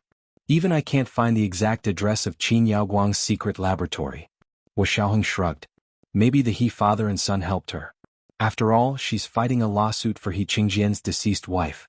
I don't need to explain the He family's power, right? Hua Xiaoheng's mixture of truth and falsehood had even frightened Lorraine. Furthermore, He Qingjian was indeed famous. Most people wouldn't dare to go against him. "I see." Lorraine narrowed his blue eyes. "Then what does Mr. Peter want to do?" Hua Xiaoheng pretended to think about it. After a while, he said hesitantly, "The cooperation between our two families depends on how sincere Mr. Lorraine is." Lorraine also pretended to think for a moment before saying, "How about this, let's have Qin Bei hide in your Soviet embassy first. As you know, the embassy is equivalent to national territory. As long as he enters the embassy, the Huaxia Empire can't do anything to him. Even if He Qingjian was the head of state of a country, it wouldn't work." This was exactly what Hua Xiaoheng wanted, but he didn't agree right away. Instead, he said awkwardly, "But if this is leaked, it will affect the diplomatic relationship between our country and the Huaxia Empire. It's not like you don't know that our country's diplomatic relations with China have always been very good." Lorraine grinned and said, "Is that so? I'm not sure about that." In his heart, he was actually saying, "Of course I know, that's why I want you to hide Qin Bei. If the Huaxia Empire didn't find out, everyone would be happy. If they found out, China and the Soviet Union would be the ones who would be affected. The US would have nothing to do with it. The United States was still a pure and innocent white lotus." Hua Xiaoheng's face darkened. "Mr. Loring, this is not right.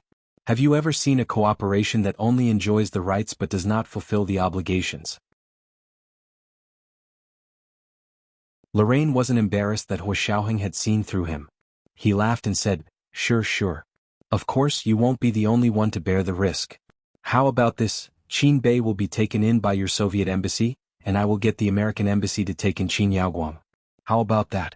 This way they won't just enjoy their rights and not fulfill their obligations, right? Is that so? Then why don't our Soviet embassy take in Qin Yaoguang and your American embassy take in Qin Beioy? Wouldn't that be better? Hua Xiaoheng smiled faintly and tapped his hand on the coffee table in front of him.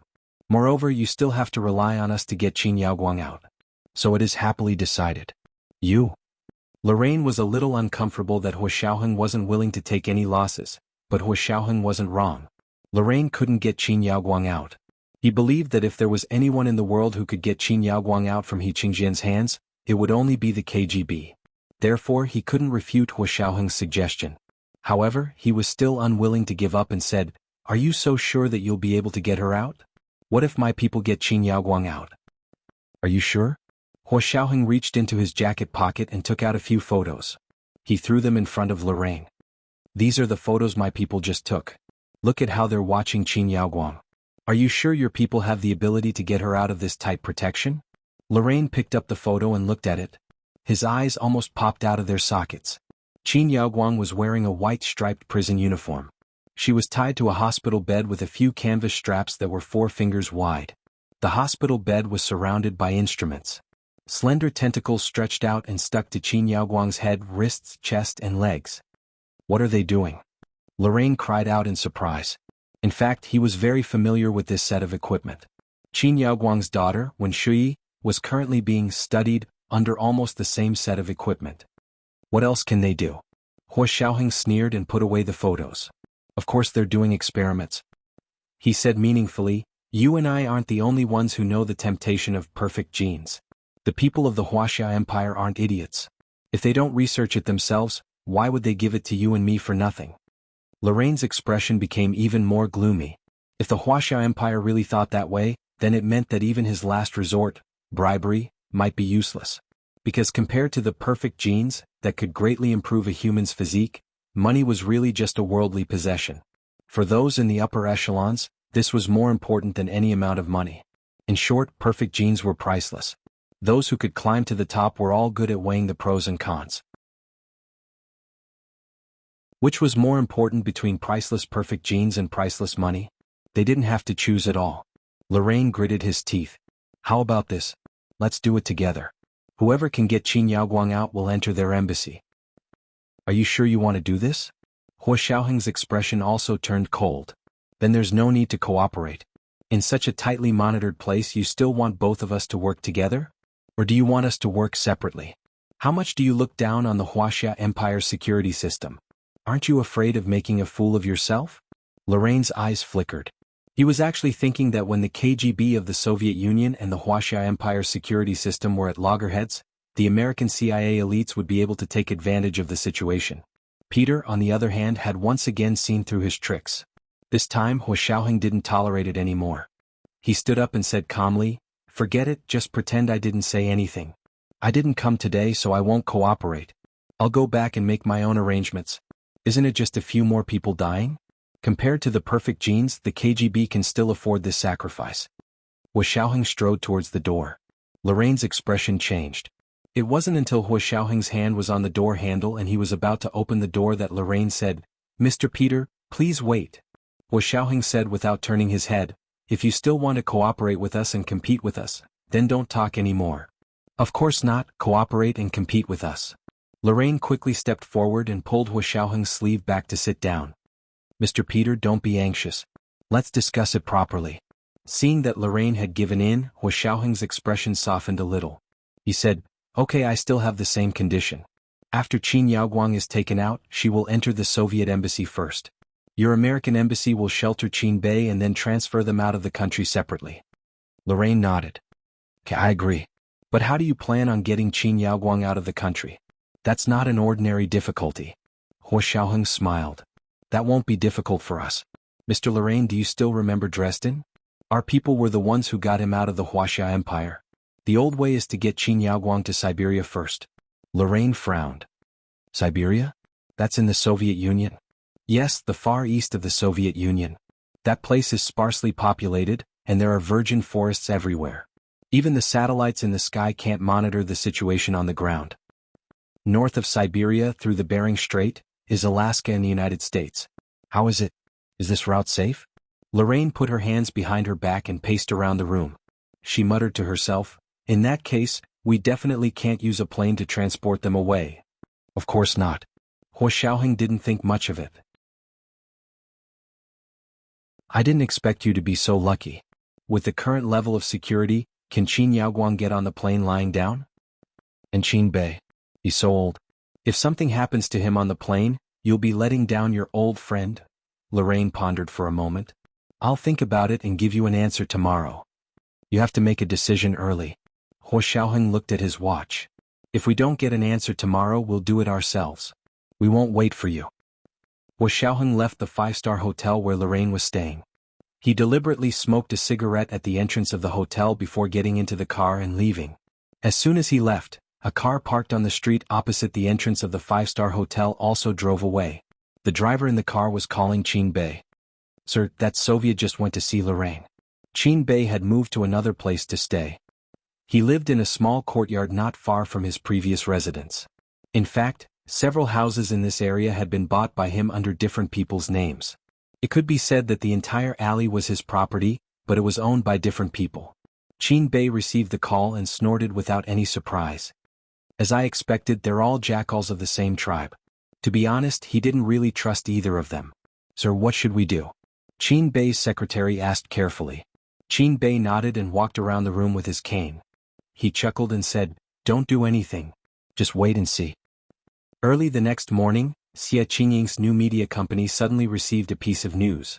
It was said that the Lu Corporation, which was in charge of network security for the Qin family's private hospital group, had committed fraud.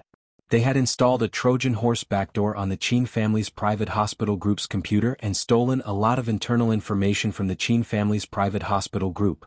Normally, most of this kind of news was sensational, and Xia Qingying would not do anything. But this time she found that the other party's news was not a one-sentence news. It was reasonable and well-founded. There were also many screenshots from the inside, showing that the Lu Corporation's security system had really stolen the other party's internal information. Moreover, the Lu Corporation had indeed signed a cooperation agreement with the Qin family's private hospital group last year. The Qin family's private hospital group had even moved their servers to the Lu Corporation building in Sea City. These were all news that could be checked. After careful consideration and verification, Xia Qingying still posted the news online. Within a day, the Lu Corporation's stock price plummeted. It ended its 300-day upward trend and fell to the limit for the first time. This was today's first update. Chapter 1898, Each Show Your Prowess. A reminder for everyone's monthly votes and recommendation votes, there would be a second update at 8 o'clock in the evening. Moi all the big shots and little angels.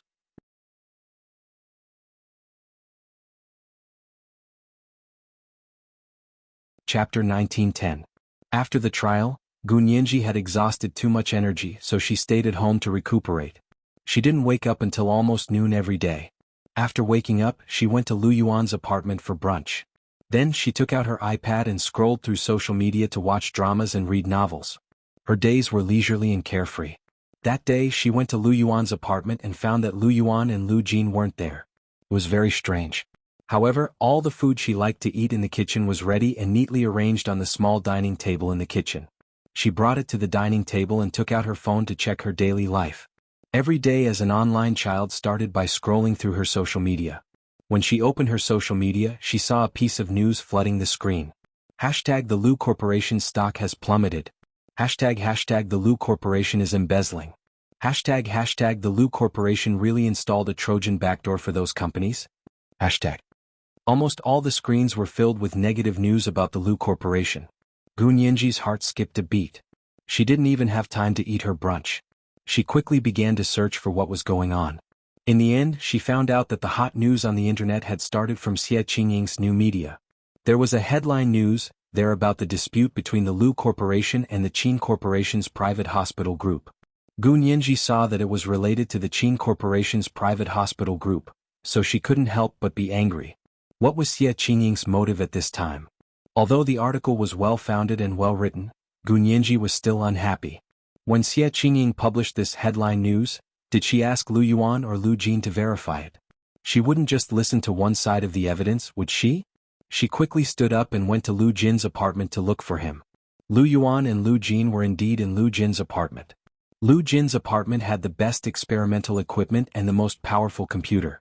If it was related to the computer network, Lu Jin would definitely be the right person to look for. Gu Nianji went straight into Lu Jin's laboratory. Lu Yuan and Lu Jin were indeed there. The two of them were sitting in front of the main control computer in the laboratory, discussing something. Gu Nianji knocked on the door. Lu Yuan said without turning his head, "Is it Nianji? Brunch is in my kitchen. You can go eat by yourself. Uncle and your father have something to do, so they can't accompany you for brunch today." Gu Nianji was so angry that she laughed. She walked over and said, "President Lu, in your heart I'm a foodie, right?" Lu Yuan and Lu Jin turned around and looked at her with a smile. Gu Nianji saw the computers in front of them. The screen in front of Lu Yuan displayed a stock market graph, while the screen in front of Lu Jin displayed a computer program language. It was obvious that the two of them were working on different tasks. Gu Nianji breathed a sigh of relief and sat down beside them. She rested her chin on her hands and leaned forward to look at the two screens across from her. She complained, "Who's so wicked? Why did you change the topic at this critical juncture?" Qin Yaoguang's case had not been officially announced, and Qin Bei was still wanted. Everyone was originally hating the Qin Corporation's private hospital, but suddenly they had become the victims. This rhythm was really like the wind. Lu Yuan smiled. "That's a different matter. We haven't paid attention to the company's matters for a long time. It's inevitable that something went wrong." Lu Jin said, "Actually, the network security system involves the backdoor of the computer system. Which operating system doesn't have a backdoor? The network security system is to protect the backdoor. Someone changed the concept." "But," Lu Jin continued and frowned. "Someone in our company does seem to be downloading important financial news from the Qin Corporation's private hospital's intranet." Gu Nianji's heart skipped a beat. She knew that Lu Jin had hacked into the Qin Corporation's intranet system to look up the history of the Qin family's fortune. He wanted to see if there was any inside information that had been covered up. But he didn't find anything. She believed that with Lu Jin's ability, no one would be able to detect it. But what about the other people in the Lu Corporation? Gu Nianji put down her arm and straightened up. She asked curiously, "Did you find out? Is it really related to the Lu Corporation?" Lu Jin nodded reluctantly. "From the path, it did enter the other party's intranet system from our company's IP address." Lu Yuan took advantage of the plunge in the Lu Corporation stock price and said in a low voice, "I think someone set it up. Your father and I haven't been at the company recently. The company has hired a group of new people. There's probably a mole in there." Gu Nianji felt very guilty when she heard this. It was all because of her that Lu Yuan and Lu Jin had put down so many years of hard work to come to the imperial capital to accompany her. Gu Nianji pursed her lips and smiled. "Sio Lu, Dad, you guys go ahead. I'm going to eat." She got up and left. Behind her, she heard Lu Yuan and Lu Jin's phones ring. The executives, shareholders, and board members of the Lu Corporation were calling them one after another. When she returned to the dining room, Gu Nianji had no appetite at all. She picked up a soup bun with her chopsticks and ate it while scrolling through social media on her phone. At that moment, she realized that another topic had already started to flood the screen. Hashtag the president of the Lu Corporation has been missing for several days. It's rumored that he has absconded with the money. Hashtag the mysterious major shareholder of the Lu Corporation, self-taught, arrogant, surly, often rude, and harassing employees. Hashtag the Lu Corporation suppresses its peers and uses unfair competition methods to defeat many competitors. Hashtag. The second wave of news came aggressively and had no basis in fact, but it spread even faster than the headline news from Xie Qingying's company. Gu Nianji narrowed her eyes. As expected, it was premeditated. Using Xie Qingying's company as a gun, they first released factual news to suppress the Lu Corporation stock, and then used a wave of eye-catching rumors to directly attack the president and major shareholders of the Lu Corporation. This was the rhythm of completely destroying the Lu Corporation. Gu Nianji snorted, picked up her phone, and dialed Xie Qingying's number. She had no contact with this number anymore.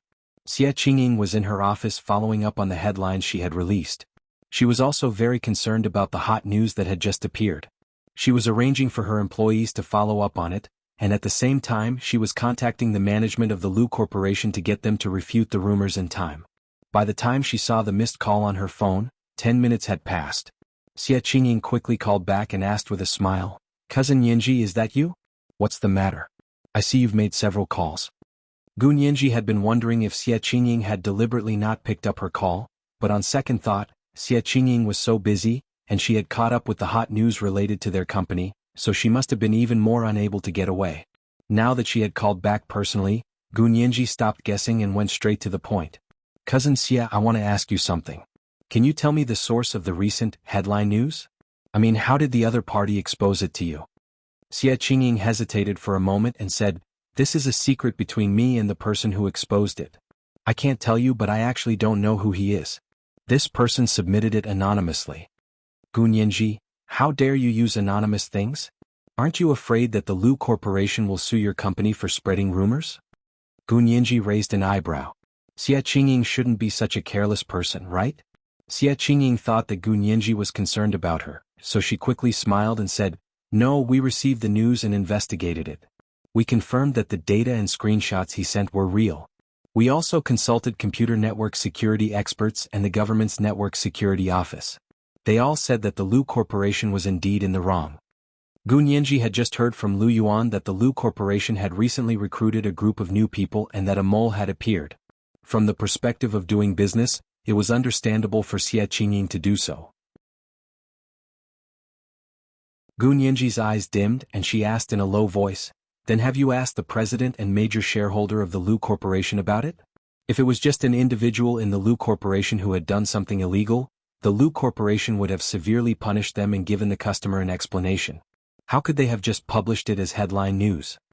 Xie Qingying smiled. "That's my job. But Nianji, why are you so concerned about the Lu Corporation? Are you very familiar with their president, Lu Yuan?" Gu Nianji thought to herself, "Of course I'm familiar with him. Not only are we close, we're relatives, but she just can't say that." Gu Nianji rolled her eyes and said, "It's not that I'm familiar with President Lu, but this concerns my personal interests." "It concerns your personal interests?" Xie Qingying laughed. "Are you a shareholder of the Lu Corporation? Or do you own their shares?" Gu Nianji said seriously, "To be precise, the Lu Corporation is our client. I'm a partner of the Gene Corporation law firm, and the Lu Corporation is our law firm's big client. They're our bread and butter. Don't you think I'm anxious?" "A partner of the Gene Corporation law firm?" Xie Qingying was stunned. "The Gene Corporation law firm that's ranked third in the imperial capital?" It was also the Gene Corporation law firm that Qin Bei had hired for Qin Yaoguang's defense lawyer, Lu Anping, as a partner. She quickly went to the official website of the Gene Corporation law firm to look up their partner, but after searching for a long time, she couldn't find Gu Nianji's name. Xie Qingying asked carefully, "Nianji, are you sure you're not mistaken? Your name isn't on the official website of the Gene Corporation law firm." Gu Nianji immediately understood that Xie Qingying had misunderstood. She smiled and said, "It's not the Gene Corporation law firm in the imperial capital. That law firm is rich and overbearing. How could I be their partner? The Gene Corporation law firm I'm talking about is a small law firm in Sea City, so nothing can happen to the Lu Corporation. If our only big client falls, are you going to leave us with nothing?" "Of course not. If the Lu Corporation really falls, I'll give our company's business to your law firm." Xie Qingying smiled and said, "Cousin Nianji, you're so powerful. Even the Gene Corporation law firm in the imperial capital would welcome you if you wanted to be a partner." Gu Nianji still had a family behind her. The Gene Corporation law firm in the imperial capital wasn't stupid. No matter how young she was, as long as she wanted to be a partner of the Gene Corporation law firm in the imperial capital, she could do it. Moreover, her business ability was also one of the best. Gu Nianji had wanted to go to the Gene Corporation law firm in the imperial capital, but because of Qin Yaoguang, these law firms didn't dare to take her in. In the end, it was Jin Dezhuang in Sea City who took her in. Gu Nianji remembered this timely friendship. Of course, she wouldn't abandon a friend she had made when she was in trouble. Gu Nianji smiled and rejected Xie Qingying's suggestion. "That's not good. I have my own law firm. Why should I go to someone else's law firm? By the way, cousin Xie, I think you should take down your company's headline news.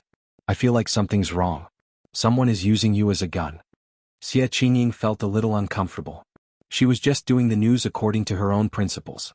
As long as it wasn't fake news, why would she withdraw it? Besides, Gu Nianji was paying too much attention to the Lu Corporation. Moreover, the apartment that Gu Nianji was currently living in seemed to be related to the Lu Corporation. Xie Qingying frowned slightly and said seriously, "Cousin Nianji, I've always been impartial in my work. If the Lu Corporation thinks that my news is wrong, they can contact me directly and provide evidence. I can publish another headline news. I don't know if you've seen the specific content of the news. At the end, I repeatedly said that I would contact the executives of the Lu Corporation, but the executives of the Lu Corporation never replied. There's nothing I can do." Gu Nianji thought to herself that the two giants of the Lu Corporation were having a meeting in the apartment next door. She also wanted to do something for Lu Yuan and Lu Jin. On second thought she said, "Cousin Xia, are you free? Shall we have afternoon tea together?" This was today's second chapter. Chapter 1899, Rhythm Turns Like the Wind. A reminder for your monthly votes and recommendation votes. Moi, everyone little angels.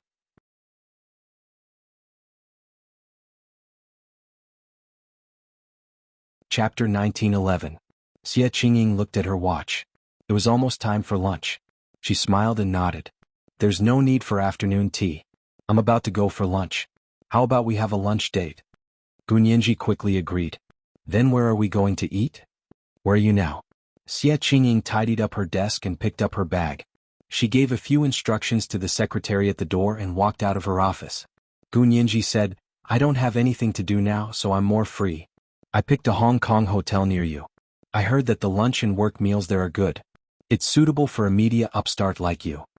Xie Qingying walked to the elevator, her high heels clacking in the corridor. "Cousin Nianji, you really know how to talk. I can't afford to be a nouveau riche, but this is a place I often go to. The lunch there is very good." She immediately nodded and agreed. "I'll be there in 5 minutes." Gu Nianji smiled and said, "You don't have to be so early. I might be a little late, about 15 minutes. Okay, then I'll go and reserve a seat to order first. That place is very popular at noon." As Xie Qingying spoke, she called the waiter she was familiar with and booked 2 seats. When she went down from the 18th floor, there were 2 men in suits and leather shoes in the elevator. Xie Qingying didn't mind. She looked down at her phone and said to Gu Nianji, "I only have an hour for lunch at noon. Is that enough?" She knew very well that Gu Nianji wouldn't come to her for no reason. She must have something to talk to her about today. Gu Nianji felt that it was enough. If they could come to an agreement, 10 minutes would be enough. If they couldn't, it would be useless to drag Xie Qingying around 24 hours a day. She nodded and said, "Okay, no problem." Gu Nianji took the car keys and packed her things to go out. She sent a text message to Lu Yuan and Lu Jin saying that she had asked Xie Qingying out for dinner. Lu Yuan and Lu Jin looked at each other and smiled. This little girl still said she wasn't a foodie. Lu Jin turned on another screen. A detailed map of the imperial capital appeared on the screen. A red dot the size of a pin appeared on the screen. Gu Nianji's cute face was on the red dot. Lu Jin looked at the face and smiled in satisfaction. Lu Yuan's lips twitched. "This is the imperial capital. You don't have to be so nervous. Even if we don't make a move, why do you think we're weak?" Lu Jin thought for a moment. "He's him and I'm me. I can't put all my hopes of protecting my daughter on someone else." Lu Yuan glared at him. "Then don't look for me when something happens." Lu Jin said without hesitation, "You're not someone else. Nianji didn't call you uncle for nothing." It was rare for Lu Yuan not to retort. Instead, the corners of his lips curled up slightly, revealing a warm and serious smile. Gu Nianji took the car from the underground parking lot and stepped on the gas pedal. She quickly left the apartment complex and headed in the direction of the hotel in Hong Kong. At noon there weren't many cars on the road. She was lucky. The traffic lights were green all the way. Soon she arrived at the front desk of the Hong Kong Island Hotel. Gu Nianji said that she was looking for Miss Xie to make a reservation. The receptionist quickly led her to Xie Qingying's table. The Hong Kong hotel was indeed very popular, especially for lunch, which was basically full. It seemed that Xie Qingying had a very good relationship with this hotel, so she was able to book 2 excellent seats in such a short period of time. The corner of the hall faced a glass window, but it was surrounded by a small and elegant bamboo screen, which allowed for relative privacy. Seeing that Gu Nianji had arrived, Xie Qingying smiled and waved at her. "This way." Gu Nianji also waved and walked over quickly. "Cousin Xie, you've been waiting for a long time, haven't you?" "I'm fine." Xie Qingying smiled and handed the menu to her. "The luohanjai here is very famous. It has shiitake mushrooms and fungus from the northeast, mushrooms from Inner Mongolia, hollandaise beans from Thailand, and celery from the Mediterranean. The ingredients are especially fresh. They're flown in every day and the supply is very small. I made the decision to order one for you. What other dishes would you like to order?" Gu Nianji heard Xie Qingying's words and realized that she was also a foodie. She smiled and listened to her suggestion. "The luohanjai is fine. I just had an early lunch, so I'm not very hungry yet." Xie Qingying replied, "Oh, you can have a good rest now." Gu Nianji nodded. Soon the luohan jai was ready and served. Gu Nianji only took one bite and knew that her trip was worth it. The luohan jai was a vegetarian dish, but it tasted especially delicious. It probably had something to do with the hotel's careful selection of ingredients. Gu Nianji finished half of the plate of luohan vegetarian dishes and took a sip of water before putting down her chopsticks and getting to the point. Cousin Xie, I came to look for you today because I wanted to ask you about the Lu Corporation and the Qin Corporation's private hospital. Are you sure there's nothing wrong with this information? Xie Qingying smiled. How can there be nothing wrong with it? Is there a pure and flawless expose in this world? She took a tissue from the dining table and pursed her lips. She picked up her grape juice and took a sip. She said, Nianji, you're a lawyer. Don't you think your question is very unprofessional? Gu Nianji pursed her lips. I'm not in the new media business. My profession isn't in this. Okay, I was wrong. Xie Qingying held her grape juice like she was holding a glass of red wine. She leaned back in her seat elegantly. The noon sun shone in through the window, and one could see the shadow of her straight nose on her cheek. Her nose was very similar to Gu Nianji's. They were both the noses of the Gu family. Gu Nianji shrugged nonchalantly and continued to ask, You knew there was a problem but you still exposed it. What do you mean? Xie Qingying put down the grape juice and clasped her hands on the small dining table. She looked at Gu Nianji and said slowly, First of all, there's nothing wrong with this person's expose. What's wrong is his motive. Second of all, as a new media practitioner, seizing on hot news is our foundation. Do you think I can let go of such news? But you knew there was something wrong with his motive, yet you still exposed his expose. Gu Nianji was even more confused. Aren't you worried that young Master He in general he won't be happy? Xie Qingying raised an eyebrow. There are two parties involved in this expose. One is the Qin Private Hospital Group, and the other is the Lu Corporation. As a listed company, the Qin Private Hospital Group is an independent economic legal person. It's different from Qin Bei, who's a major shareholder, and Qin Yaoguang, who was once the director of the group. And the Lu Corporation has nothing to do with the He family at all. Besides, young Master He in general he aren't people who can't distinguish between public and private interests. Qin Bei and Qin Yaoguang are the ones who have a grudge with them, not the Qin Private Hospital Group. So why are they unhappy because of this expose? Gu Nianji smiled bitterly in her heart. Of course she knew, that's why she kept insisting that the Lu Corporation was her big client. Xie Qingying didn't let her go. She continued to ask, Nianji, I really don't understand. Is it really because the Lu Corporation is the major shareholder of your law firm that you care so much about? But this news will divert the current hot news and make everyone sympathize with the Qin Private Hospital. Gu Nianji could only explain it this way. It's not like you don't know why I worked so hard to fight the lawsuit for Qin Suan, right? Xie Qingying said aloofly, even without this news, how long do you think the previous hot news would last? People's memories are always short. The online society itself is made up of wave after wave of hot news. If I don't expose it, others will. You don't think I can hide the truth with one hand, do you? Was it easy for her new media company to grow from nothing to its current scale? Most of the time she was walking a tightrope. She had to strive for truth in the report, but she had to be extremely effective and attract people's attention. If she didn't expose the other party, someone else would naturally take over. At that time, watching someone else's company develop rapidly, would she be willing to be squeezed out? Yes, the hot news will eventually pass. I don't expect the heat brought about by the public trial to last forever. Gu Nianji tried her best to persuade Xie Qingying.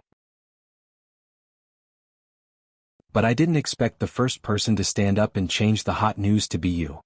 Yes, the Lu Corporation has nothing to do with the He family, but what about the Qin Private Hospital? There's nothing wrong with the Qin Private Hospital itself.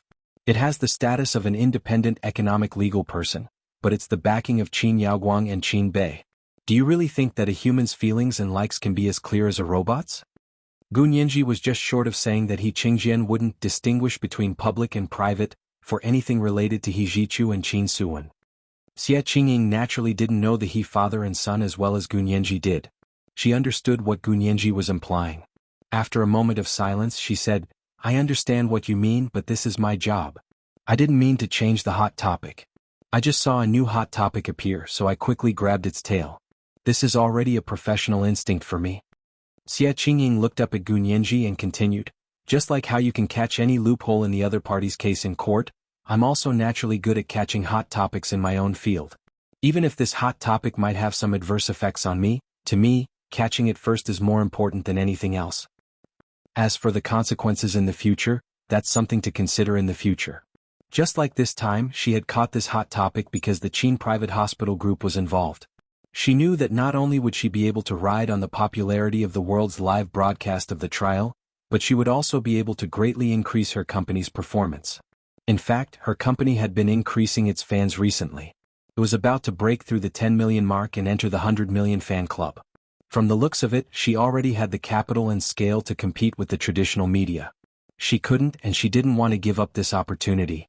When Xie Qingying said this, Gu Nianji had a good impression of her. She knew very well that she wasn't the same kind of person as Xie Qingying, and she didn't like her, but that didn't stop her from appreciating her professionalism. Just like her, this woman viewed her career as very important. But what if your actions affect your marriage to the He family? Gu Nianji asked with a smile. She wanted to know if Xie Qingying had thought through the consequences of this matter. Xie Qingying looked away and looked out the window at the street view. After a while she said, I don't know. I don't even know if I'll regret it in the future, but right now I don't. It's good that you've thought it through. Gu Nianji stood up and waved for the waiter to come over. She handed her credit card to him. Bill, thank you. The waiter took her credit card to pay the bill. After the waiter returned her credit card, Gu Nianji asked Xie Qingying with a smile, Can you send me the information you received? I'm talking about the original information, not the headlines you wrote later. Xie Qingying hesitated for a moment and said, The other party sent the package by express delivery, not by email. I scanned the entire information. Do you want a copy of the scan? Gu Nianji's eyes lit up. It's actually a package by express delivery? That's great. Can I see the original? Sure, Xie Qingying replied readily. My company isn't far from here. Do you want to go? Sure, I haven't been to Cousin Xie's company yet. Gu Nianji said with a smile. She picked up her small bag and followed Xie Qingying out of the Hong Kong Island Hotel. This was the first update of the day, Chapter 1900, You Don't Go to the Temple for No Reason. A reminder for monthly votes and recommendation votes. Today was the third update. The second update would be at 1 in the afternoon. There would be the third update at 8 in the evening. P.S. Thank you to Wu Ai Tang for the 20,000 Qidian coins yesterday and the day before. Thank you to Old Z2 for the 10,000 Qidian coins yesterday. Moi everyone little angels.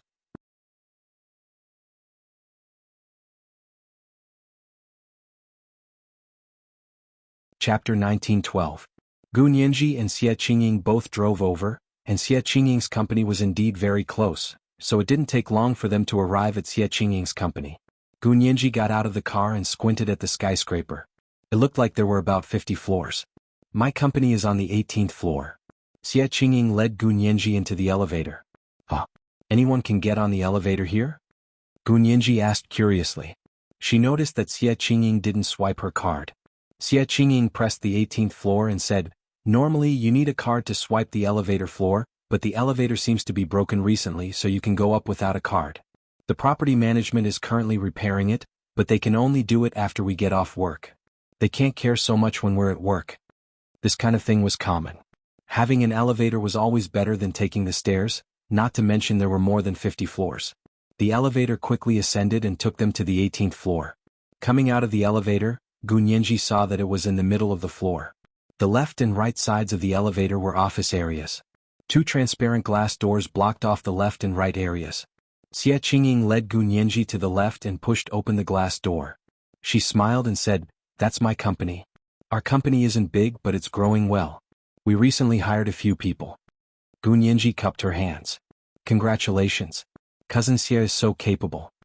She had originally thought that Xie Qingying was able to thrive in the new media industry mostly because of the Xie family and her uncle, Prime Minister Xie Beichen. But now, it seemed that her own abilities weren't to be underestimated. Perhaps her starting point was higher than ordinary people, but compared to people in her class, there were very few people who could achieve what she had. You're too kind. Xie Qingying nodded with a smile. Compared to you, I'm nothing. Xie Qingying used to think that Gu Nianji was able to become a lawyer at such a young age because of the He family's influence. But after watching her in court a few times, she changed her opinion of her. However, she still kept her distance from Gu Nianji and didn't want Gu Nianji to appear by He Jichu's side often. Both of them put on professional smiles and walked into Xie Qingying's new media company. It was a new industry after all. The name, Qingying Online Media Company Limited, was printed in gold on the gray tile wall at the entrance. Behind the transparent glass door was a mahogany reception desk. A beautiful girl was sitting in the back talking on the phone. Seeing that Xie Qingying had come in, she quickly covered the phone with her hand and said to her, "President Xie, a few TV stations want to make an appointment with you to talk about working together on a show." Xie Qingying stopped at the front desk and said, "Contact my secretary and see if I'm free in the next few days." The receptionist quickly agreed and stole a glance at Gu Nianji. Gu Nianji smiled politely at her. The receptionist was a little embarrassed. She picked up the chocolate bowl on the front desk and handed it to Gu Nianji. "This chocolate is pretty good." Gu Nianji smiled and shook her head. "I don't eat sweets, thank you." Xie Qingying turned around and smiled. "This is my cousin." The receptionist felt that Gu Nianji looked very familiar. After she followed Xie Qingying in, the receptionist slapped her head and said to herself, "Isn't this Lawyer Gu? I watched the live broadcast on TV a few days ago." She quickly picked up her phone excitedly and took a photo of Gu Nianji's back. The photo happened to capture both Gu Nianji and Xie Qingying's backs. Neither of them were short. Gu Nianji was taller and slender than Xie Qingying, while Xie Qingying was more voluptuous and mature. Their backs were very pleasing to the eye. The receptionist posted the photo on Weibo. #so excited. Lawyer Gu, who was in the limelight a few days ago, came to our company. #our boss is so amazing. To think that Lawyer Gu was her cousin. Soon, the photo was discovered by someone who was observant and immediately reposted. Because the receptionist's photo had a GPS tag, many people also knew where Gu Nianji was now. Gu Nianji and Xie Qingying walked into her company. Xie Qingying's company was located in a rectangular area. The deeper they went, the quieter it became. Xie Qingying explained, "Because we're in the new media business, the live broadcast rooms are all located in the center. It's quieter this way. Even if the soundproofing isn't good, it won't affect the live broadcast." There were 4 live broadcast rooms here. As she spoke, she led Gu Nianji into their most luxurious live broadcast room. "This is my news broadcast room." Xie Qingying walked to the anchor's seat and turned on the room's lights. The lights poured down from the roof like a waterfall. The light was bright but not dazzling. When it shone on a person's face, not only was it extremely clear, but it also had a soft effect, as if it had automatically added a beauty filter. From the TV monitor, her skin was flawless, but it wasn't the effect of a normal beauty camera that made her look like a dummy. Gu Nianji clicked her tongue. "Cousin Xie, this set of lights is the most expensive equipment in the entire live broadcast room, right?" "Smart." Xie Qingying snapped her fingers and said with a smile, "For people like us in the new media business, beauty is justice. Also, there's not enough news, so we have to make up for it with beauty. This bowl of rice isn't delicious." Gu Nianji was amused by her. The two of them chatted for a while before Xie Qingying led her out of the live broadcast room and back to her office. Xie Qingying's office was next to the live broadcast area. "Here, this is the information I received." Xie Qingying placed a courier package in front of Gu Nianji. "Take a look for yourself. I still have some work to do, so I won't be accompanying you." "Cousin Xie, go ahead." Gu Nianji quickly waved her hand. "I'll take a look myself." Xie Qingying went to the conference room for a meeting. Gu Nianji was alone in her office, looking through the information in the courier package. It could be seen that the other party was trying his best to hide his identity, so he only used the most common A4 paper and the most common black and white ink. There were a lot of fingerprints on the paper. Xie Qingying and the people in her company had probably come into contact with it. It was probably impossible to find the fingerprints of the informant on the paper. Gu Nianji also carefully searched the courier package, but she didn't find any useful information. She frowned, took out her phone, and took photos of the inside and outside of the package. She planned to take it back and show it to Hua Xiaoheng and Lu Yuan. They were in this line of work, so they might be able to see something different. After taking photos of the package, Gu Nianji put on the plastic gloves she had prepared earlier and picked up the document to read it carefully. The entire exposé was more than 100 pages long, and the content was very detailed. Gu Nianji only read a dozen pages before she understood why Xie Qingying had organized it and published it as the headline news. Because this evidence was too sufficient. She pondered it for a moment and remembered what Xie Qingying had said. There was no problem with the information, but there must be a problem with the motive of the informant. So what was the motive of the informant? Gu Nianji continued to read. After an unknown period of time, Gu Nianji's phone rang. She picked it up and saw that it was Lu Jin. She quickly answered the call. Hello, what's the matter? Lu Jin smiled and said, I'm going to a press conference with Boss Lu to answer questions from reporters about the Qin Corporation's data leak. Where are you now? Do you want to come over and play? Gu Nianji looked at her watch. It was already past 4 in the afternoon. During this time, Xie Qingying hadn't returned to the office. She was really busy. Gu Nianji grimaced and said to Lu Jin, I've been at Cousin Xie's company all afternoon. I'm leaving too. Where are you guys? Lu Jin said, the press conference is at the Hilton Hotel on the 4th Ring Road. It looks like you won't make it in time. Gu Nianji was on the north side of the 3rd Ring Road, but the Hilton Hotel that Lu Jin mentioned was on the southwest side of the 4th Ring Road. It almost ran through the entire imperial capital. Moreover, it was almost time to get off work, so one could imagine how crowded it would be. Gu Nianji said regretfully, then I won't go. I'll go home first. By the way, is there any food at home? I'll see if I want to eat out or... I asked Boss Lu to make some small wontons for you. They're in the fridge. You can cook them in boiling water when you get back. Lu Jin nagged her about the precautions, afraid that Gu Nianji would accidentally burn down the kitchen again. Gu Nianji, I know how to boil water. Gu Nianji pursed her lips and looked at the oval mirror on the opposite wall. In the mirror, Gu Nianji revealed a little expression of, me and my last stubbornness. She couldn't help laughing. After hanging up the phone, the door to Xie Qingying's office was quietly pushed open. A very elegant man in a well-tailored suit and gold-rimmed glasses stood at the door and asked softly, May I ask if you're Gu Nianji's lawyer? Gu Nianji nodded. I am. May I ask who you are? The man put his hand into his pocket, and Gu Nianji suddenly became alert. What are you doing? Before the man could speak, 2 more men appeared behind him and held his arms. Sir, what are you doing? The man turned around in surprise and saw 2 men dressed very ordinarily. They had crew cuts, but their eyes were bright. It was obvious that they weren't ordinary people. Who are you? The man frowned. Let go of me. I'm President Xie's director. The 2 of them looked at each other, then poked their heads into the room and said to Gu Nianji, Miss Gu, we're young Master He's people. Gu Nianji breathed a sigh of relief. So they were the people He Jichu had sent to secretly protect her. Gu Nianji nodded with a smile. It's you guys. Come in and have a seat. She then said to the male director, It's a misunderstanding. What can I do for you? The male director said unhappily, President Xie remembered that Miss Gu is still here, so he sent me to ask you what you want for dinner. We're going to order a working meal later. Gu Nianji quickly said, No need. I'll leave right away. She sealed the package as it was and said, Where's your President Xie? I have to return this to her myself. The male director nodded. I'll go get President Xie. He turned around and walked away from the 2 men. As he passed by them, he snorted softly. Gu Nianji smiled and shook her head. She put the package back into the drawer that Xie Qingying had just pulled out and pulled out the key. Just as she was about to leave, the room went dark. The power went out.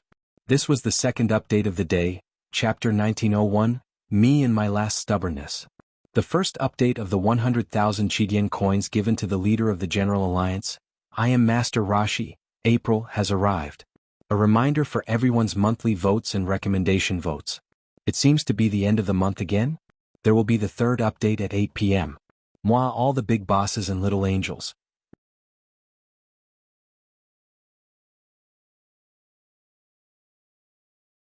Chapter 1913. Gu Nianji blinked, and her eyes quickly adapted to the dim light. She looked at her watch. It was still 15 minutes to 5, and it should still be bright outside. Xie Qingying's office was hung with a thin curtain, so it was a little dark. She quickly said, Why is the power out? Let's go. The 3 of them walked towards the entrance of Xie Qingying's company. It wasn't even time to get off work, but it was frighteningly quiet here. Gu Nianji's heart skipped a beat and she said, Where's Miss Xie? Which of you will go look for her? The 2 people following her said, Miss Gu, our orders were to protect Miss Gu's safety. What they meant was that Xie Qingying wasn't their concern, so they wouldn't look for her. Gu Nianji raised an eyebrow. But I'm safe now. Aren't you going to see Miss Xie? I feel like something's wrong. The 2 of them looked at each other and said, We also feel that something's wrong, so we came to look for you. Gu Nianji's heart skipped a beat. What did you say? What's the problem? The uneasiness in her heart grew. We were supposed to protect you in secret, but after you entered Miss Ye's company, we realized that your location had disappeared. That's why we showed up. Gu Nianji's heart sank. Is there an electromagnetic shield here? The two of them quickly took out their phones to check. There's no signal. Looks like there really is an electromagnetic shield.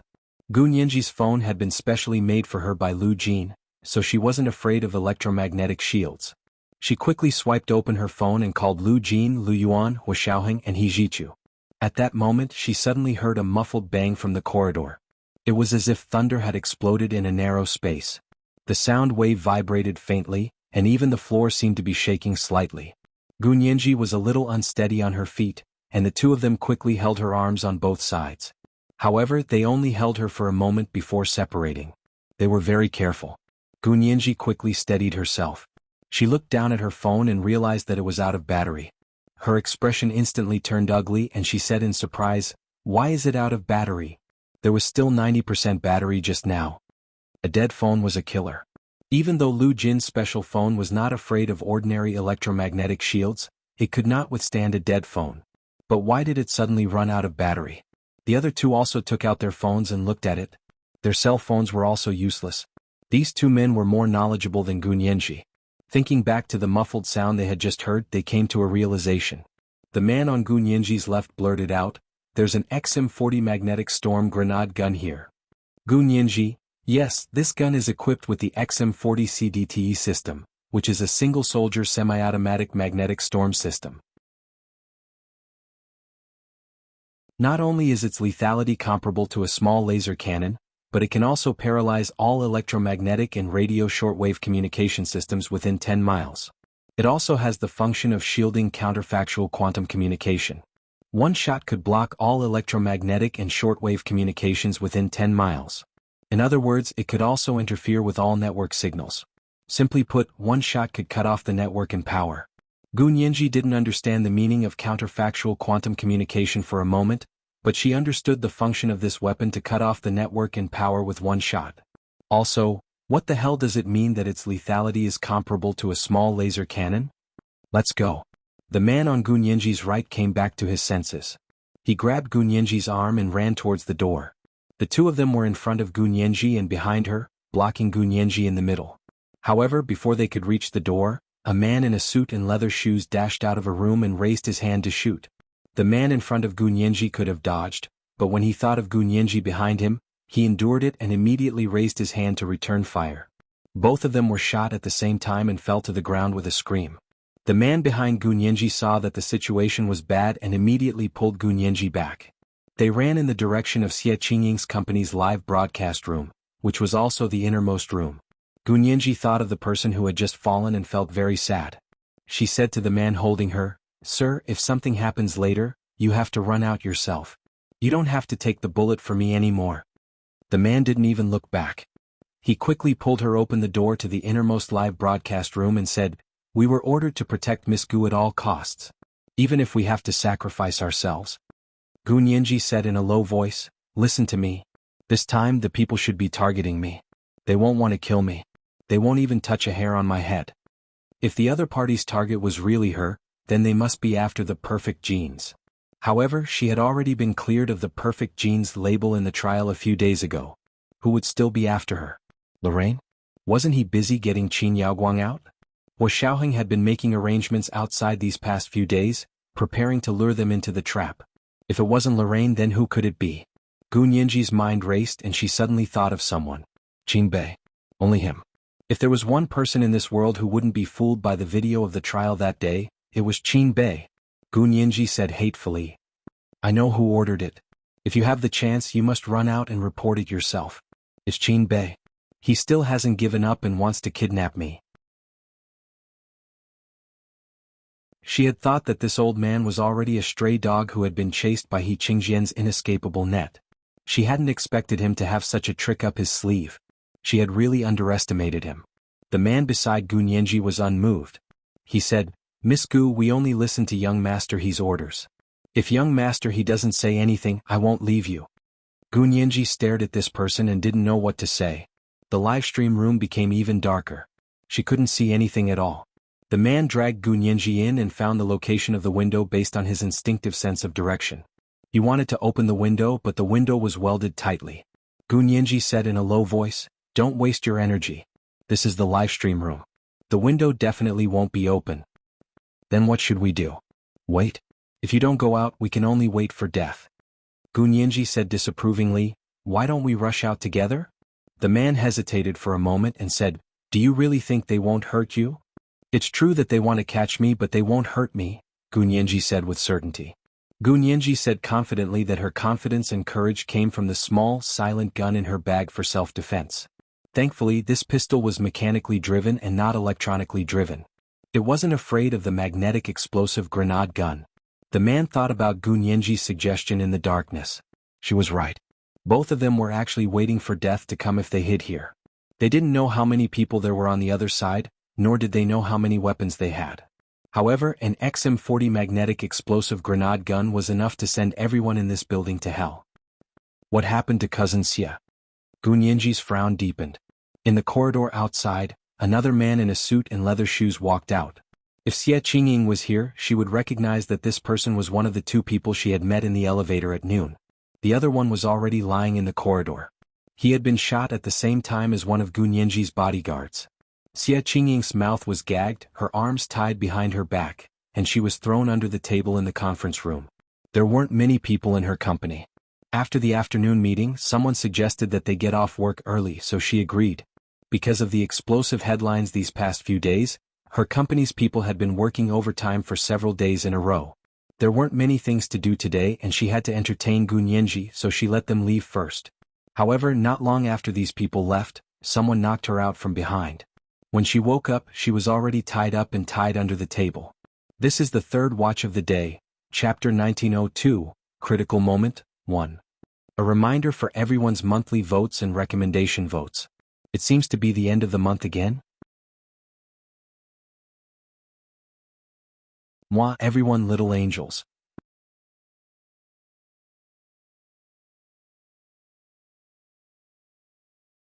Chapter 1914. The back of Xia Qingying's head hurt so much that it felt like it was about to split open. Her brain kept buzzing as if tens of thousands of bees had flown in and were buzzing inside. For a while she couldn't hear or see. When she opened her eyes, she saw stars, and her ears felt like they were isolated in a vacuum. She almost thought that she had really been beaten deaf and blind. When she finally recovered, she realized her situation. She had been tied up and thrown under the table like a dumpling. She blinked and tried to see her situation clearly. The room was very dark and her arms were tied behind her. She didn't know what time it was.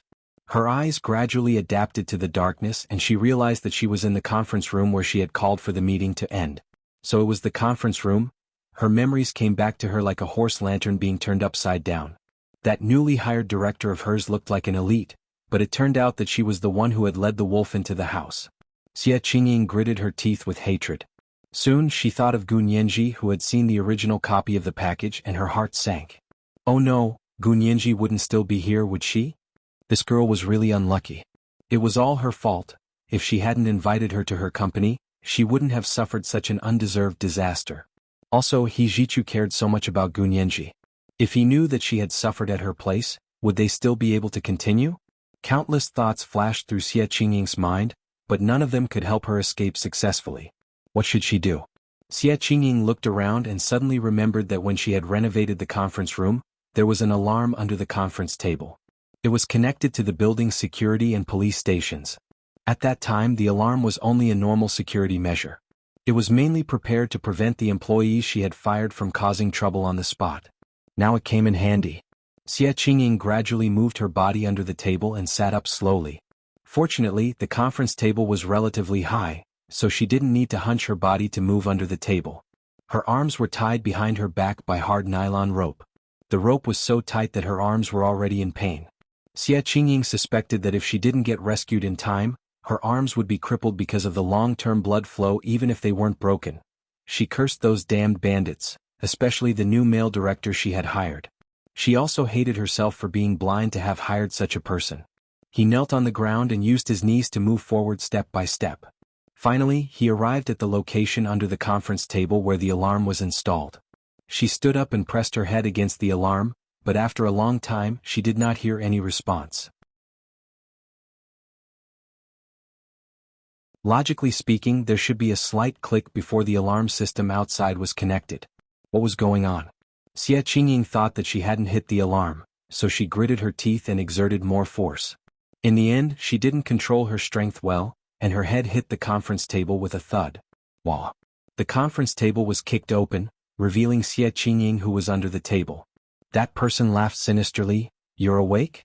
What was he trying to do? Are you looking for someone to save you?" Another voice said, "Boss, there's an alarm under the conference table. You want to call the police?" "Bitch." The man who had been laughing sinisterly grabbed Xie Qingying's hair and pulled her up. He slapped Xie Qingying a few times, causing blood to flow from the corner of her mouth. Xie Qingying had never been tortured like this in her life. The arrogance in her bones was completely aroused. She spat out a mouthful of blood on that person's face. "Don't be so arrogant. I've already called the police. The police will come to arrest you soon," Xie Qingying said loudly. "If you let us go now, I can let bygones be bygones. If you continue to do evil, you can wait to go to jail." "You've already called the police?" The two men in the conference room looked at each other and laughed. "Call the police? Who are you fooling? How are you going to call the police?" The man standing at the front wiped the blood off his face and slapped Xie Qingying again. This time, Xie Qingying fell to the ground, her left cheek hitting the ground first. Her tender face scraped off a piece of skin on the hard Brazilian cherry wood floor, and the pain made her cry. The man raised the strange-shaped gun in his hand and said loudly, "I have a grenade magnetic storm gun. One bullet just now paralyzed all the networks and circuits here. You call the police? You have to ask if the grenade magnetic storm gun in my hand is okay?" Xie Qingying didn't know what a grenade magnetic storm gun was, but when she heard the man say that one bullet had paralyzed all the networks and circuits here, she recalled that the alarm didn't seem to have worked. She looked at the electrical appliances and light switches in the conference room. They really didn't seem to have any electricity because the indicator lights were gone. Usually, even if the lights were turned off, there would be a small red dot flashing at the light switch. It was the indicator light. Now that the conference room was dark, the indicator lights couldn't be seen at all. Xie Qingying saw that she couldn't bluff them, so she had no choice but to come up with another plan. She begged, "Do you want money? I have money. I can transfer as much as you want. Why hurt me? Think about it, who is my uncle? If he really harmed me, where do you think you can run to?" The man laughed and said, "Miss Xie, you don't have to worry about that." He half knelt on one leg and squatted in front of Xie Qingying. He grabbed her hair again and brought her to his level. He asked, "Where's your cousin Gunyanji? Where is she?" Xie Qingying's heart skipped a beat. Why would this person mention Gunyanji by name? "Tell me." The man was a little agitated. He pressed the gun in his hand against Xie Qingying's temple. "Are you going to tell me or not? If you don't, I'll shoot you. If you shoot me, you'll never find Gunyanji." Xie Qingying sneered. "Do you think I'm an idiot to play this game with me?" The man was stumped by Xie Qingying. He stared at her, flabbergasted. He really didn't know how to refute her. Just as they were in a stalemate, another man came in from outside and whispered to the man, "Boss, we've searched every office here. We didn't see anyone else. We don't know where she's hiding." Another man said, "Could it be that the information was wrong? Did she actually not come? Or has she already escaped?" "No, she's definitely still in the company. I locked the door and someone checked the surveillance cameras at the door. No one went out after the blackout." Xie Qingying thought the voice was familiar. She glanced at it and realized it was her new male director. She glared at the man angrily. She wanted to shoot him with bullets in her eyes. The man sensed Xie Qingying's gaze and looked at her from the corner of his eye. He smiled lightly. "President Xie, why don't you tell me where Gunyanji is hiding?" Xie Qingying was half relieved. She was very sure that as long as someone wasn't caught by them, these people wouldn't do anything to her. Also, Gunyanji was so important to Hijichu. If he knew Gunyanji was in danger, Hijichu would probably come to save them immediately. Xie Qingying felt a slight bitterness in her heart when she thought of this, but she quickly suppressed it. At this time, staying alive was more important. No matter who Hijichu was here to save, it was fine as long as he could save them all. Xie Qingying understood this and said with a straight face, "How would I know? I've been in meetings here all this time. How could you not know?" The male director chuckled. "That's true." He turned to the hot-tempered man and said, Boss, I've checked all 4 broadcast rooms over there. I've even checked the boxes next to the cameras. There's really no one there. Xie Qingying hung her head. She was also wondering where Gunyanji had gone. Could she have really run out? If she had really run out, she would have found a way to contact the outside, right? Would He Jichu come to save her? Xie Qingying's heart was in turmoil. One moment she felt sweet, the next she felt hopeless. At this moment, she could only do this to calm her emotions that were on the verge of a breakdown. The male director walked over and said with a smile, "However, I'm guessing she's still in the largest broadcast room. I was the last person to see her in that live broadcast room. She had 2 bodyguards. Our people killed one, so she only has 1 bodyguard left." The leader of these people immediately stood up and said, "Let's go to that broadcast room. We have to find her even if we have to dig 3 feet into the ground." They walked towards the door of the conference room. Halfway there, the leader turned around and pointed at Xie Qingying. "Bring her with you." 4 or 5 men dragged Xie Qingying to the largest broadcast room.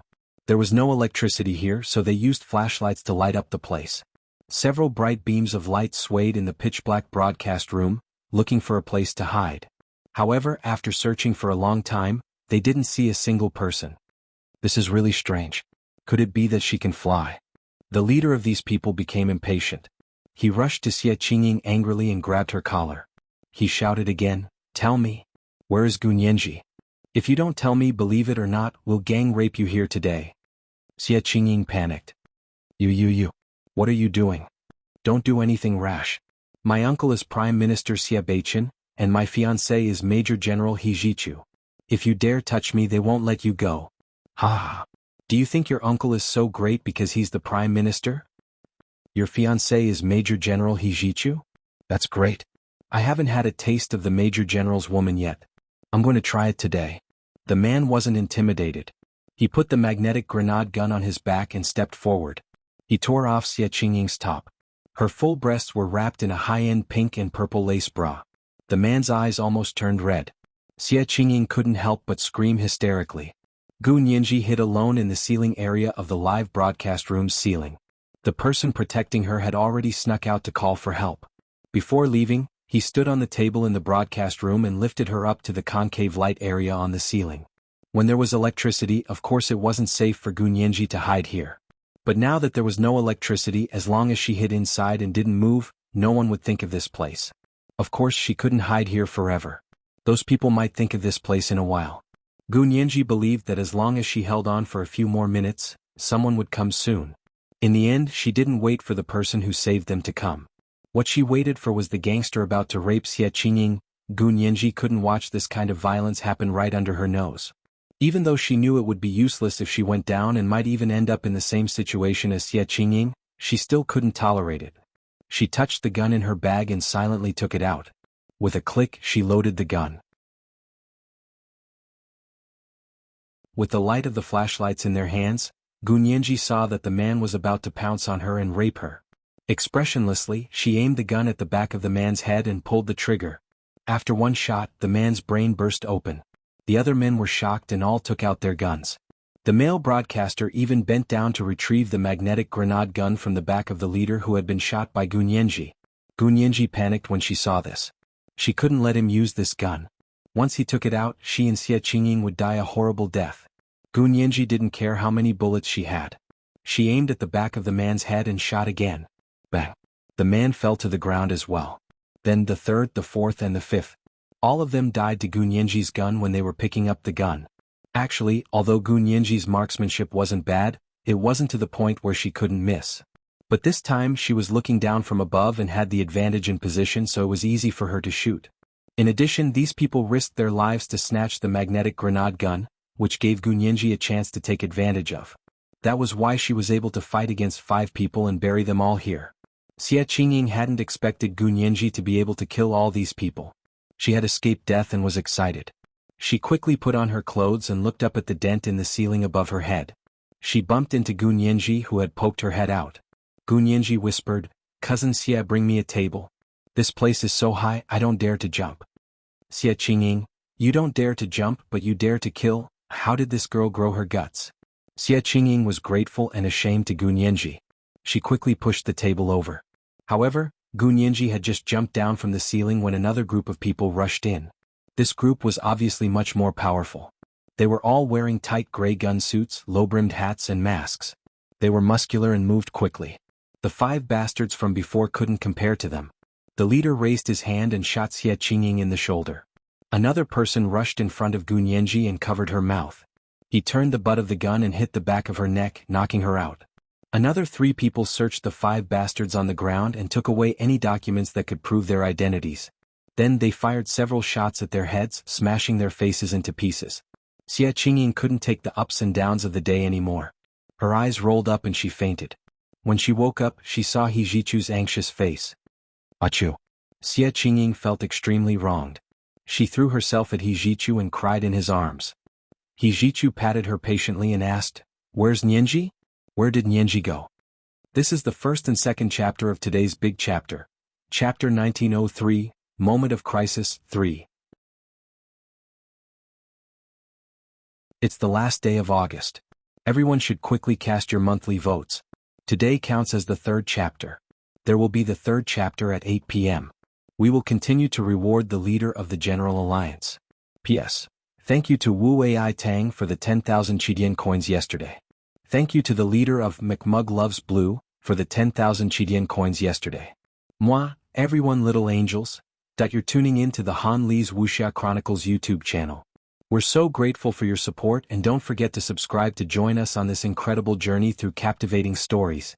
Your generosity through donations truly makes a world of difference, as it's the primary source of revenue that allows me to expand and enhance this channel for you. Thank you from the bottom of my heart for being a part of this adventure.